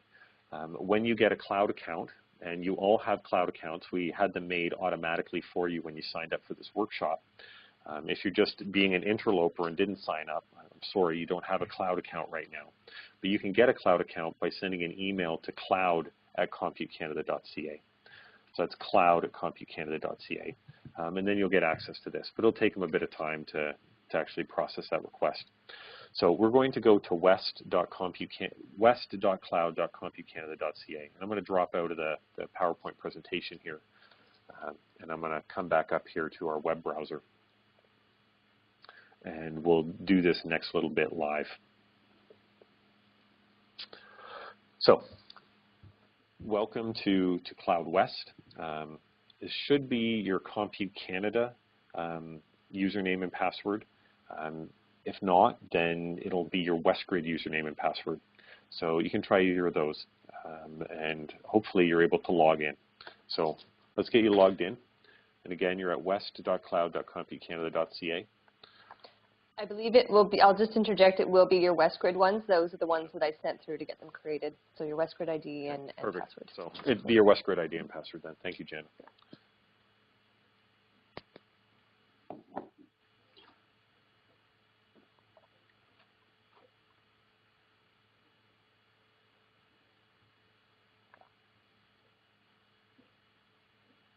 Is everybody good? Anybody got troubles? I'm not seeing anything in the group chat, so we'll move on. Okay, so this is a dashboard, and it's showing you the resources that are available to you right now. The resources that are available to you are probably a little different from the ones that are available to me in this demo and building and destroying virtual machines for people as we try to support them. So you probably have a little bit less. Or in some cases, you might have a little bit more because they've been tweaking these over time. But you can see the various resources that are actually running, virtual CPUs, how much RAM is actually being used. I'm using the only floating IP with this right now. I've got one security group, volumes. I've got using 50 gigabytes of a terabyte of storage that I have available. So this summary is a nice little dashboard that you can use to check what you actually have available. But right now for you, it's probably pretty much empty and blank. So what we're going to do is actually create an instance. And an instance is what we consider to be a virtual machine. And so this will have a certain number of CPUs attached to it, a certain amount of RAM, a certain amount of disk space, and that packaged together OpenStack calls an instance. If you're using VMware or some other tool, sometimes they're referred to differently. So I'm going to click on the instances option here on the left-hand side, and it will basically show me a blank box. Let's say no items to display, because we haven't built an instance yet. We haven't constructed anything. So what we're going to do right now is we're going to build an instance. We're going to set up our own virtual machine, and we're going to create an SSH key so that we can log in through that command line into that virtual machine. And that'll take us 20, 30 minutes. So we should be done just after 12. So surprise, surprise, top right-hand corner, there's a button called Launch Instance. It has a plus sign, and so we'll click on that. And we're going to get our Launch Instance panel. So there's something called availability zones. You should all be locked into Nova, so you can just ignore that.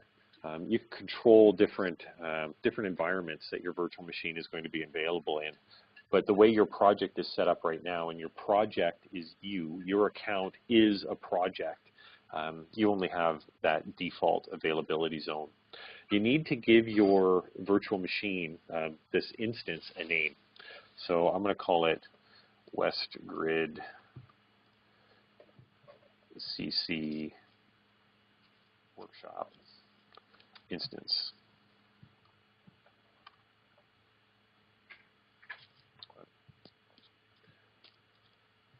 Can be anything. You can have spaces in it. It doesn't really matter. This will just show up on the dashboard, and so make it clear to you which instance you're working with. Flavors. Flavors often confuse people because they're afraid to pick and choose. As far as the Dropbox menu goes, we haven't chosen to launch anything yet. So you can choose any of these flavors, and if you look off to the right-hand side, it will give you the details of that flavor. So here I have P8-12GB, right? Well, what's the P8 mean? P stands for processors. It's going to give me 8 processors, or 8 virtual CPUs, right? It's going to give me 12 GB. Well, it's going to give me 12 gigabytes of RAM, right? We see it's not going to give me any root disk, any ephemeral disk. So this is just going to be a pure compute node.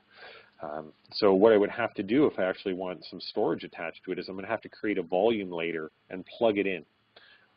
There are other options, though, that do give you storage. And that third value, so the compute, the memory, and then how much disk storage. So if I was to choose something like C2, right, 2 CPUs, C2, 15 gigabytes, 80, right, will give me 2 CPUs, 80 gigabytes of ephemeral disk, right? But it also gives me some root disk as well, right? So it's really giving me 100 gigabytes of storage, right? And I get just under 16 gigs of RAM. I get 15 gigs of RAM.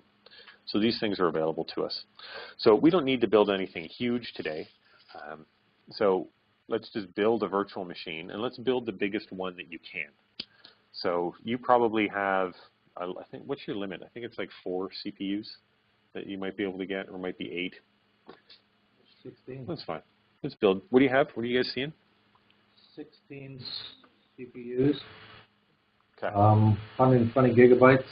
Yeah, so those are possible flavors, but you might not be able to pick them. Oh, I see. So is that what the red lines mean? Yeah, so if I choose the one at the very, very bottom of the flavor, it tells me that I'm not allowed to have 180 gigabytes of RAM. on my CPUs. Apparently I don't need them for testing and supporting users. If you do but these things are possible, and so that's important for you to know, because if you go through the resource allocation competition process, or the RPP, the Resource Portals and Platforms competition, maybe you want to request something like this. And this is a place where you can see what's potentially available for you right now. There can be customized configurations as well, but then you need to work with the cloud team. And to do that, cloud@compucanada.ca. So let's just choose, I'm going to choose C8, 30 gigabytes, 186, right? So it's going to give me 8 CPUs, 20 gigabytes of disk, 186 gigabytes of ephemeral disk, for a total of 206 gigabytes of disk. I can create multiple instances, but we're good with just one right now. We're only making one virtual machine, and we'll log into it. But if you needed to create a number of clones, you can choose to do that here by upping the instance count. And all the properties from the first, well, all the properties here will be carried and shared over. Boot source. Boot source is going to be important because this is where we're going to choose what operating system that we're going to run from. In our demo today, we're just going to boot from an image. An advanced thing that we won't cover today that's going to be important for you if you choose to continue to work in this environment is to be able to create new volumes. So that you can hold your data on a volume, and it's like an external disk, a USB drive, and run a virtual CPU, a virtual machine, an instance.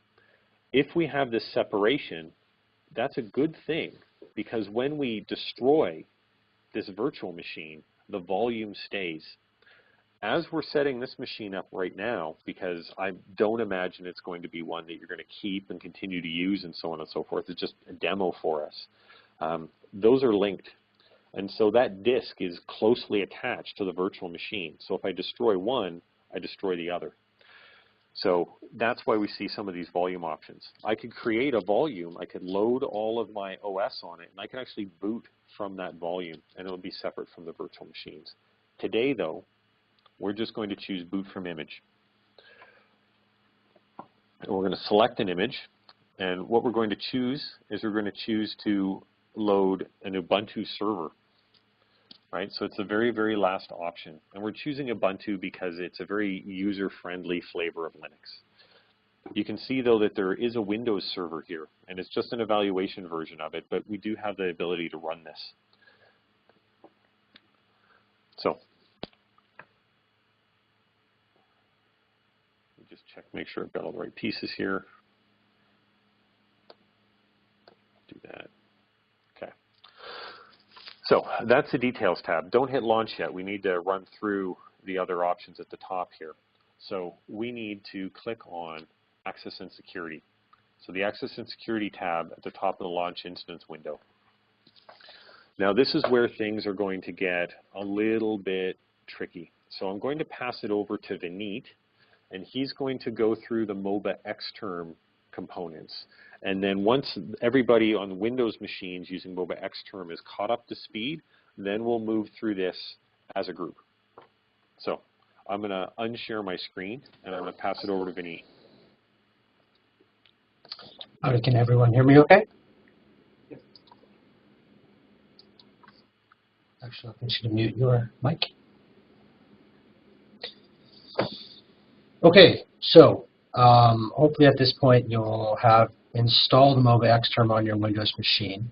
It's a fairly straightforward, just Google MOBA Xterm, M-O-B-A, Xterm. I think you sent out an email earlier, John? Right. So the first time you launch the software, it'll look something like this.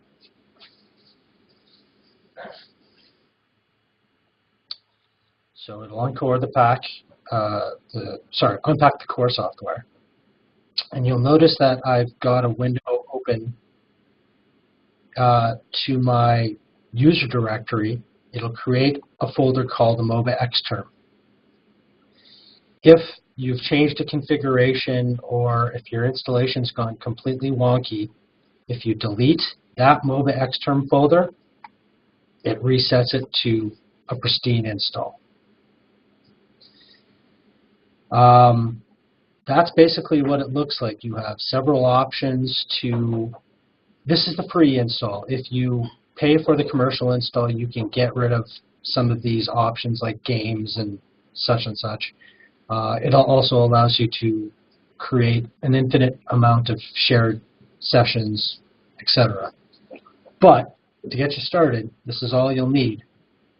You can just, there's two options that you'll want to look at. First one is just to start a local terminal, and that is literally an SSH session on your own local machine. And by default, huge majority of the options that are available to you in Linux or Mac OS X are available to you. For those of you who are aware of what Cygwin is, that's basically all MOBA Xterm is. It's just a package for Cygwin. So you've got things like ls-la, any of the Unix commands that you're familiar with. For the most part, you'll have access here. You can also, from the home window, launch directly into a session. So if you know the name of the host that you're trying to connect to, you can just go to Jasper, for example, and it'll ask you what type of session it is, SSH, and then you'll get your login.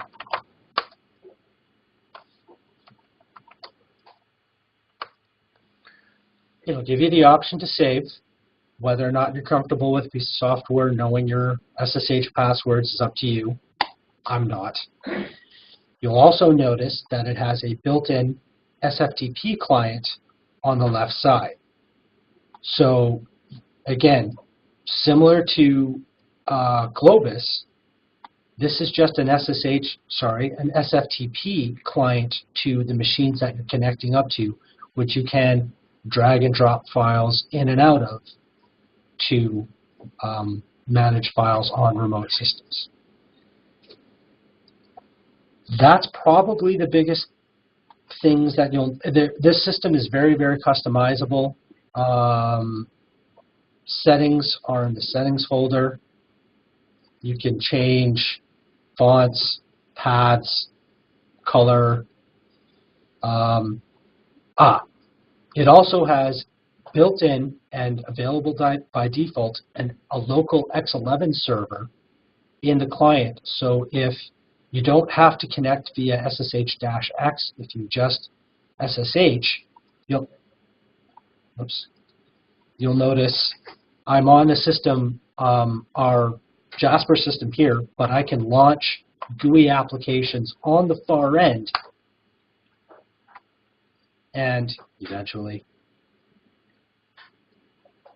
it should pop up here. So this Firefox session is actually running on Jasper, but it's showing up locally on my machine here. So for any, if you participated in Masao's session on Monday, if you're running a GUI application or if you're launching it like that, you can tunnel Windows back to your local machine using this functionality. I think that's pretty much it. Is there anything else I should talk about as far as MOBA Xterm? We're good? So we'll look at SSH key generation. John will. And the functionality that he'll review works just the same on MOBA Xterm, just like on any other Linux machine.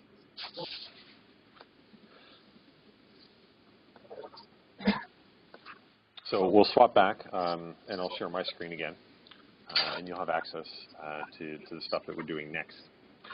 So we now need to do some cloud key configuration. I already have a key pair. You won't.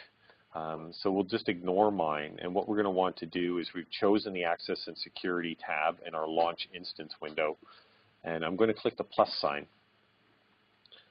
And what this is going to do is bring up the Import Key Pair window. OpenStack will produce keys for you. We're choosing to have you produce the key on your home machine and then copy it up because our experience has been it's been a smoother process for users that are just getting started with these keys. And what these keys are is we're going to create, we're going to create a public key and we're going to create a private key. And the private key is something that you will keep and hold on to. The private key is going to be the private key will be yours, you keep it secret, and the public key you can share. And what happens with the public key is people can use it to lock information or files. And when something is locked with the public key, the only key that can unlock it is the private key, right? So unlike the keys that we're used to when we come in and out of our homes or our cars, where one key will both open and lock the doors, the public key is the lock, and the private key is the open. And so we're going to create a set of these keys on our machines. We're going to put the public key on our virtual machine, and then when we want to go into our virtual machine, only those with the private key, so don't share your private key, are going to be able to get in and actually work with our virtual machine, whether it's a software program or the data or whatever else is there. So that's what we're about to do. So we've got our import key pair window open, and so we're going to give our key pair a name, right? So I'll call this WestGrid Part 2 key, just so I remember what it's for. And what it wants here is it wants me to copy the public key from my system. Now, it gives you a description on the right-hand side of the screen here on how to do this. I'm going to flag for you right now, this should work, this will work for most Linux systems. There's probably one out there it won't work for. I can't speak to that. It should work for those of you using MOBA Xterm without difficulty, but those of you using those of you using an OS X system, it's going to cause trouble for you because you're not going to be able to cleanly give the key a name. There will be a key, but OS X is going to want to use the default key and the default key name. So trying to override it isn't quite going to work. So I'm going to bring up a slide here that shows you what you need to do. Okay? So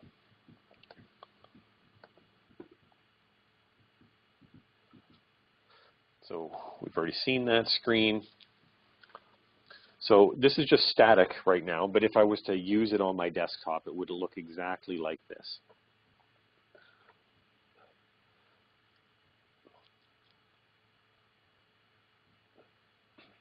So on the top of the screen are the Mac and Apple commands, and at the bottom of the screen are the commands for pretty much everybody else. Our Linux and our MOBA Xterm users, this should deal with it for you. There are two commands here, and I will actually type them into my terminal in just a moment, so those of you that have never used a terminal before can see how it works.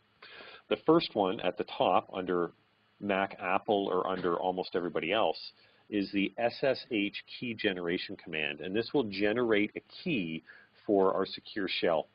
If you're already using an SSH key, I'm going to recommend that you don't run that command if you're using that key, because it's going to overwrite it and it's going to make it a hassle for you on other virtual machines. If you have no idea what I'm talking about, or you're confident you've never done this before, you can run this command without trouble. There's probably a default key for you already. This is just going to overwrite it, and since you're not using it, it won't matter. So we're going to generate an SSH key, and that's the SSH-keygen. That's the command. We're going to pass it the -t flag. It's going to say a particular type of key, and the type of key we want is RSA.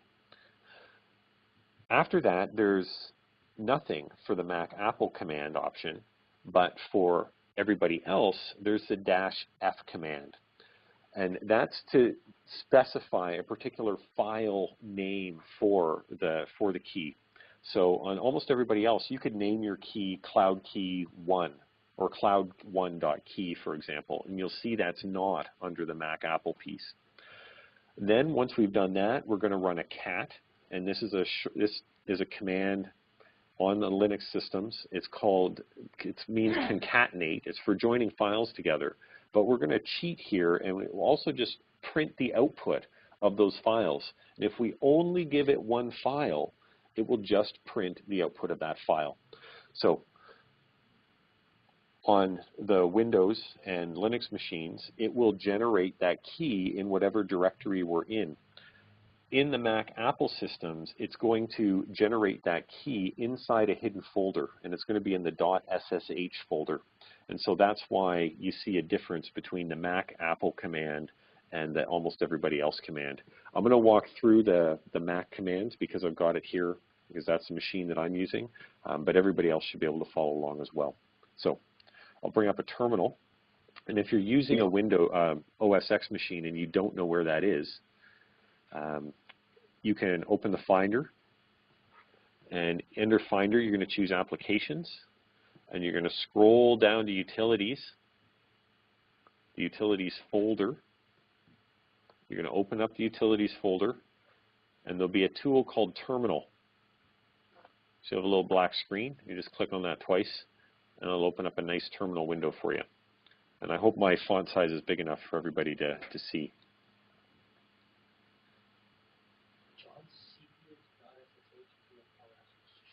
Yeah, so again, we're not here to teach you how to use the terminal right now. We just want to get you into the cloud, start that VM. But I will show you some tools that you can use here. So one of them is an ls, right? And so this is a list to structure command. It'll show me all the files that are currently in my home directory, because that's the default when I log in. There's an ls.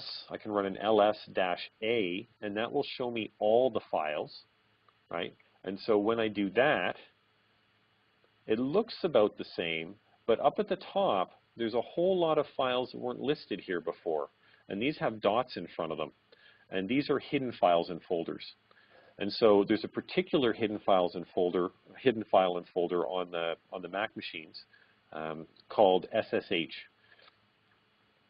So I can show what's inside that by doing an ls on that folder. And if I look inside there, ls.ssh/ is going to show me everything that's inside this hidden folder, which is inside the folder I'm in right now. And we can see I have a number of different keys.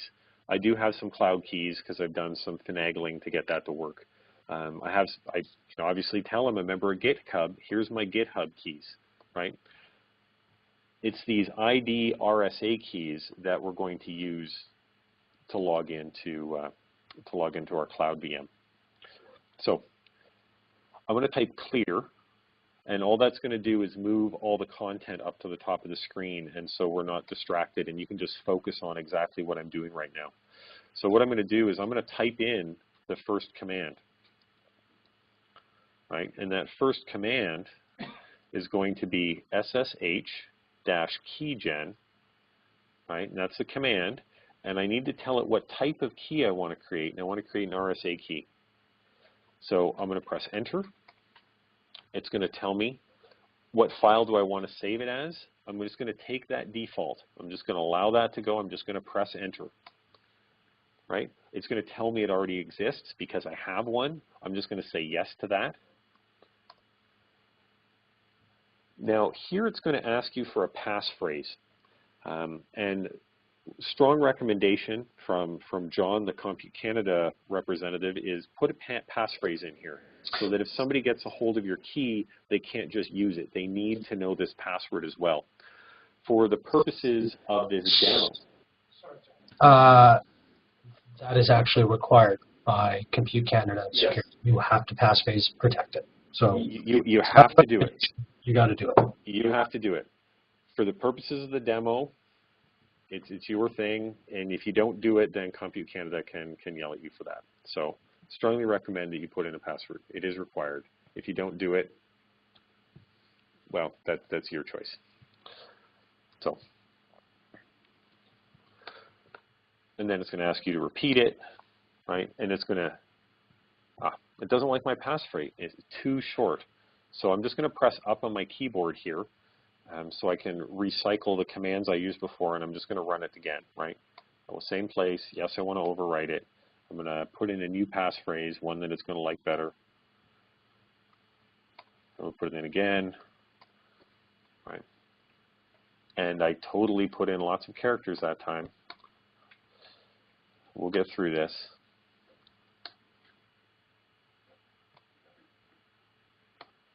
Okay, there we go. And so it's going to give you an it's going to give you a fingerprint, blah, blah, blah. We're not going to go into the details of all this piece. What we need to do now is get this key, right? And so what we need to do is print the key out on the screen so that we can copy and paste it. And so if you're going to use your Windows machine, you're going to use that cat option. I'm going to use, or you're going to use the cat option on either. Because I'm on a Mac machine, I need to put in this directory because that's where my key is, and I know it's called ID_RSA.pub. Okay? And that's going to give me this long thing. You're going to need to copy and paste the entire thing. Right here from the end of your username here, so it's John J. Simpson at jsimpsonmacbook@ist.ualberta.ca, all the way up to the beginning here where it's SSH-RSA. You're going to take this and you're going to copy it in your import key pair window in here where it says public key.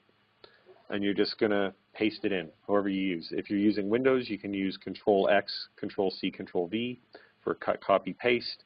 If you're using a Mac, you can use Command-X, Command-C, Command-V for cut, copy, and paste. And once that's done, you're going to import that key pair.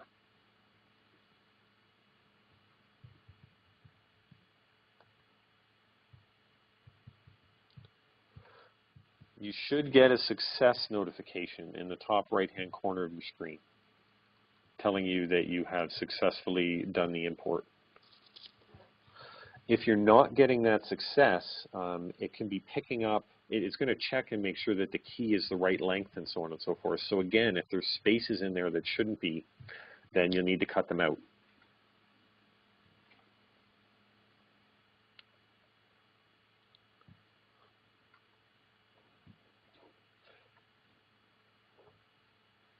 Okay, so it looks like we're sorting stuff out in the background. That's good. We're almost ready to do our launch here.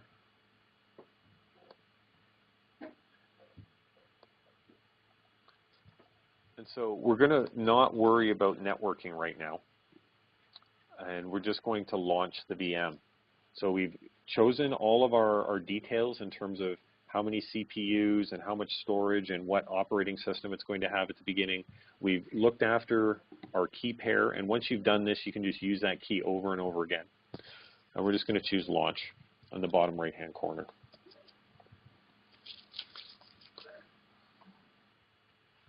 It'll take us back to the Instances window. I'm just going to dismiss this success piece. And what you'll see is the instance begin to build. Under task, you'll see that it's spawning. And what this means is that it's taking resources off of the large system at the University of Victoria where Cloud West is, and it's allocating these to your VM. And now we can see under task, it's not doing anything, but under power state, it's running. So that didn't take very long. That's probably less than 10 seconds for it to spin up that virtual machine for us to use. So you're almost done. We have to do 3 things for us to get in. We're going to need to attach that IP address, and that's important because if you don't have the outward-facing IP address, the machine doesn't have access to the outside world, and you don't have access to it. Right? So this will be our method of or intersection. We also need to change some of the security rules so that we can do things like get into the machine. And this will be opening up ports in the firewall. And the graphic user interface makes this very easy for us to do. And then the last thing is we're just going to log in. So that'll be actually opening an SSH or a secure shell session from our terminal into the machine. So we're going to do those three things and then we'll be done. So how do we do them? Well, first thing is we're going to want to associate a floating IP, right? So in our window here, under the More option, if we click that little triangle that's pointing down, there's a Associate Floating IP. So we're going to click that. And here we're going to have to choose an IP address, right, to be associated. You should have port to be associated already filled in. And when you pull this down, you might not have an IP address, right? If that's the case, you can hit the little plus sign. It should automatically fill in all these details and then just choose Allocate IP, right? It's already happened for me, so everything's full, so it's not going to work, but you might not have that. So if you don't have an IP address available, hit the plus sign and then choose one of the ones that's there. It will look like a 206, so it'll be 206 dot something. Mine's 206.12.59.43. Yours will be something different, but I'll choose this, and then I'm going to choose Associate. Only because I'm doing a review of that, right? So you're object point, right? Okay. When we come back to our window, if we look under the IP address column, we see that there's two IP addresses here. One is the local one, so that we can find this computer on this system, and the other one is this outward-facing IP address, this 206 address.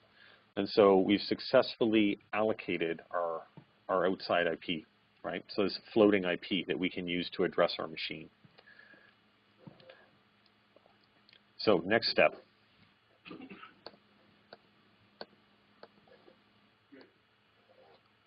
Sorry, Keynote's being funny here.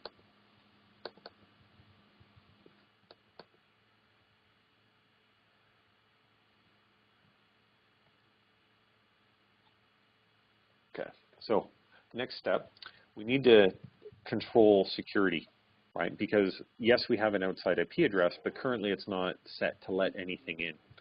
So on the left-hand side of the screen, under Access and Security, we're going to click that side tab, right? And you're going to have a security group here. You can create different security groups that are going to allow different access depending on different virtual machines that you're using, and you can assign different virtual machines to different security groups. Today, for right now, we're just going to use the default one, and we're going to choose to manage the rules. So that button is on the right-hand side beside the default. When I click on Manage Rules,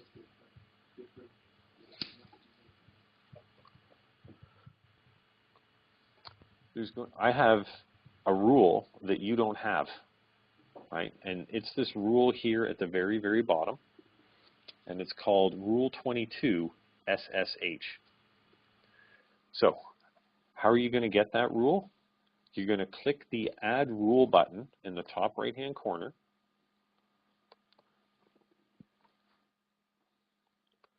and it's going to bring up the Add Rule.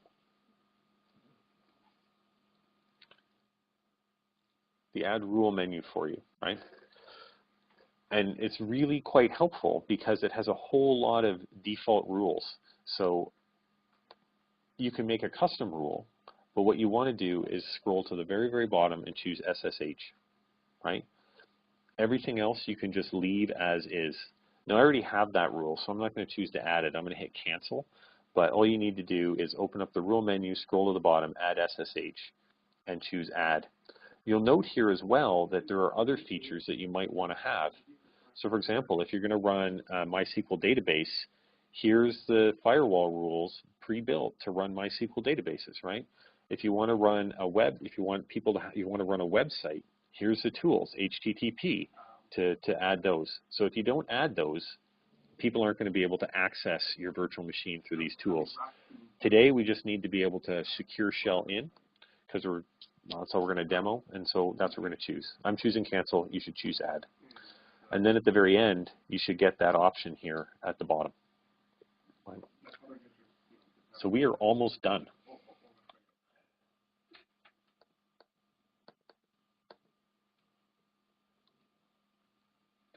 The last thing that we need to do is go back to our terminal window. And we're going to, I'll just type clear again here, get rid of all that stuff. And we're going to do a secure shell into our machine. Now, I want to show you some static slides here on PowerPoint, on Keynote, but it seems that Keynote is misbehaving. So give me a second here. There we go.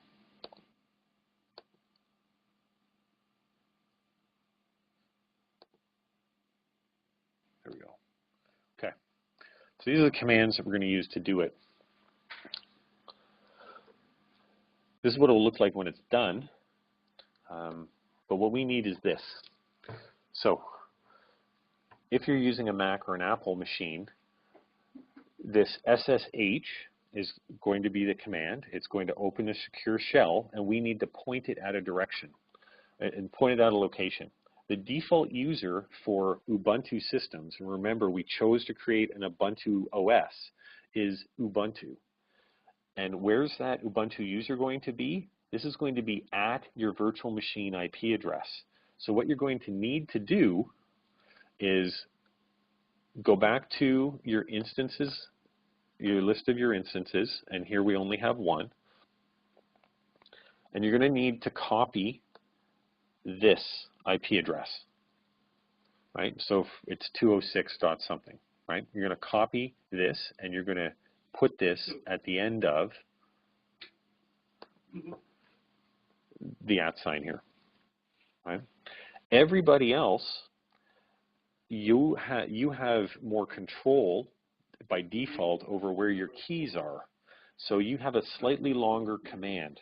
Again, SSH, but now you're going to pass it the -I flag, and that's going to allow you to specify the key.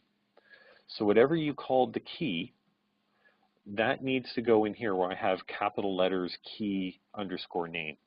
So if you called it cloud key 1 or cloud 1, this is a place to put it, .key.pub. And that .pub is important because that means you're sharing the public key.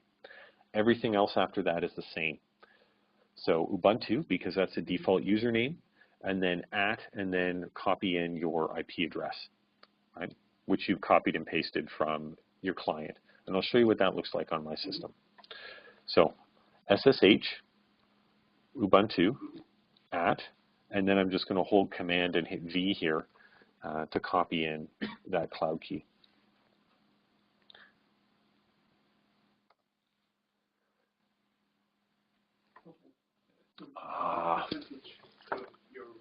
So I wrote my key.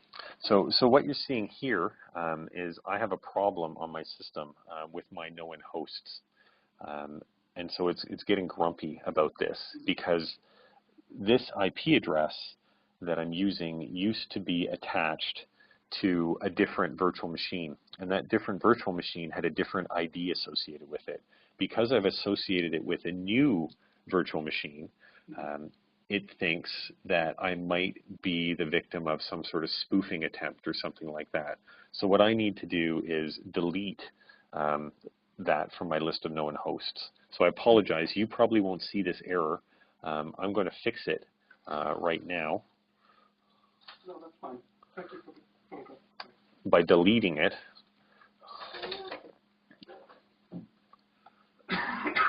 What's my IP here? Is it .86? Probably is. Check your yeah.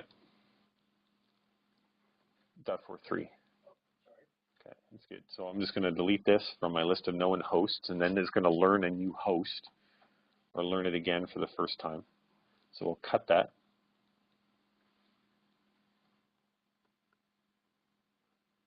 What happened here?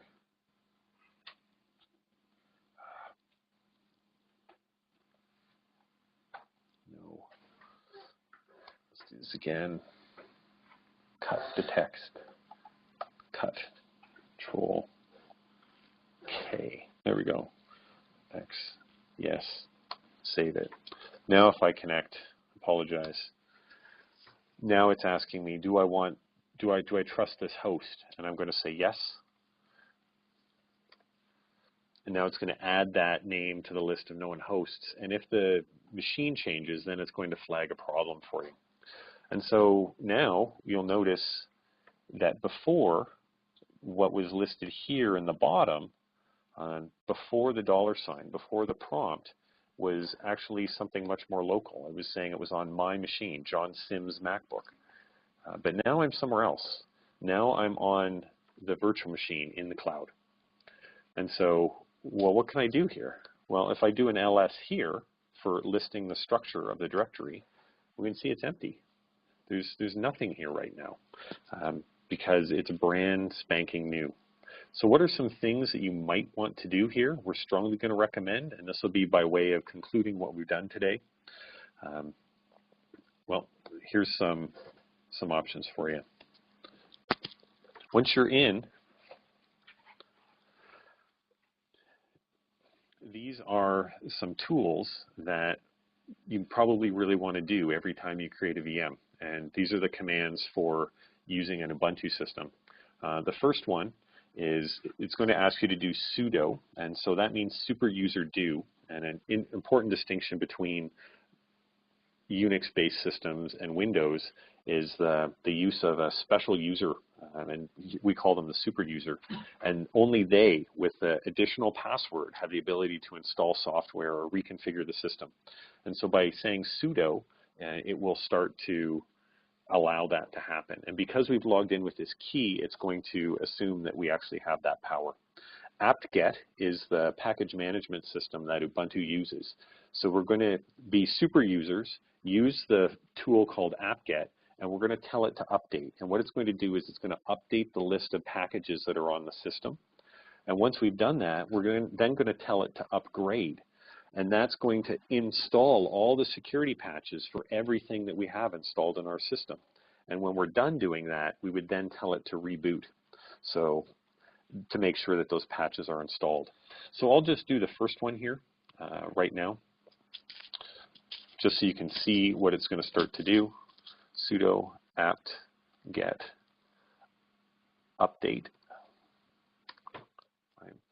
And it's going to go out, and it's going to go out in the cloud, and it's going to grab all the updates that are needed for this virtual machine based on the core install that we did, which they built that image a few months ago. And so there's security patches that aren't done. And so this will apply them. Well, this will bring them down so it knows what they are. And if I run upgrade, then it'll start going through it. Do I want to continue? Yes. And away we go. So.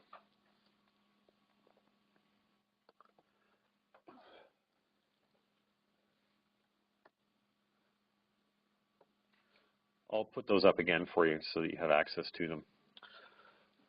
But what we should have now is you should have a functioning ownCloud instance that will give you 50 gigabytes of Dropbox-like storage that you have access to on any device, or most devices anyways.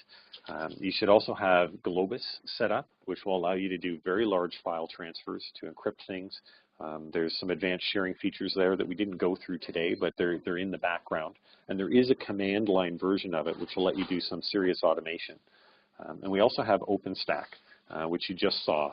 And so now you have basically a brand new command line Linux computer. If you want a graphic user interface, those things can be installed, and then you can log in from home or from your office to these large systems and have the power of a computing system that you wouldn't be able to cram into your desktop very easily, particularly if you need something like 180 gigabytes of RAM. Who's got that on their laptop? Not me. So thank you very much. I hope that this has helped make it clear to you some of the ways that CompuCanada Canada is able to operate for you as a portal for research.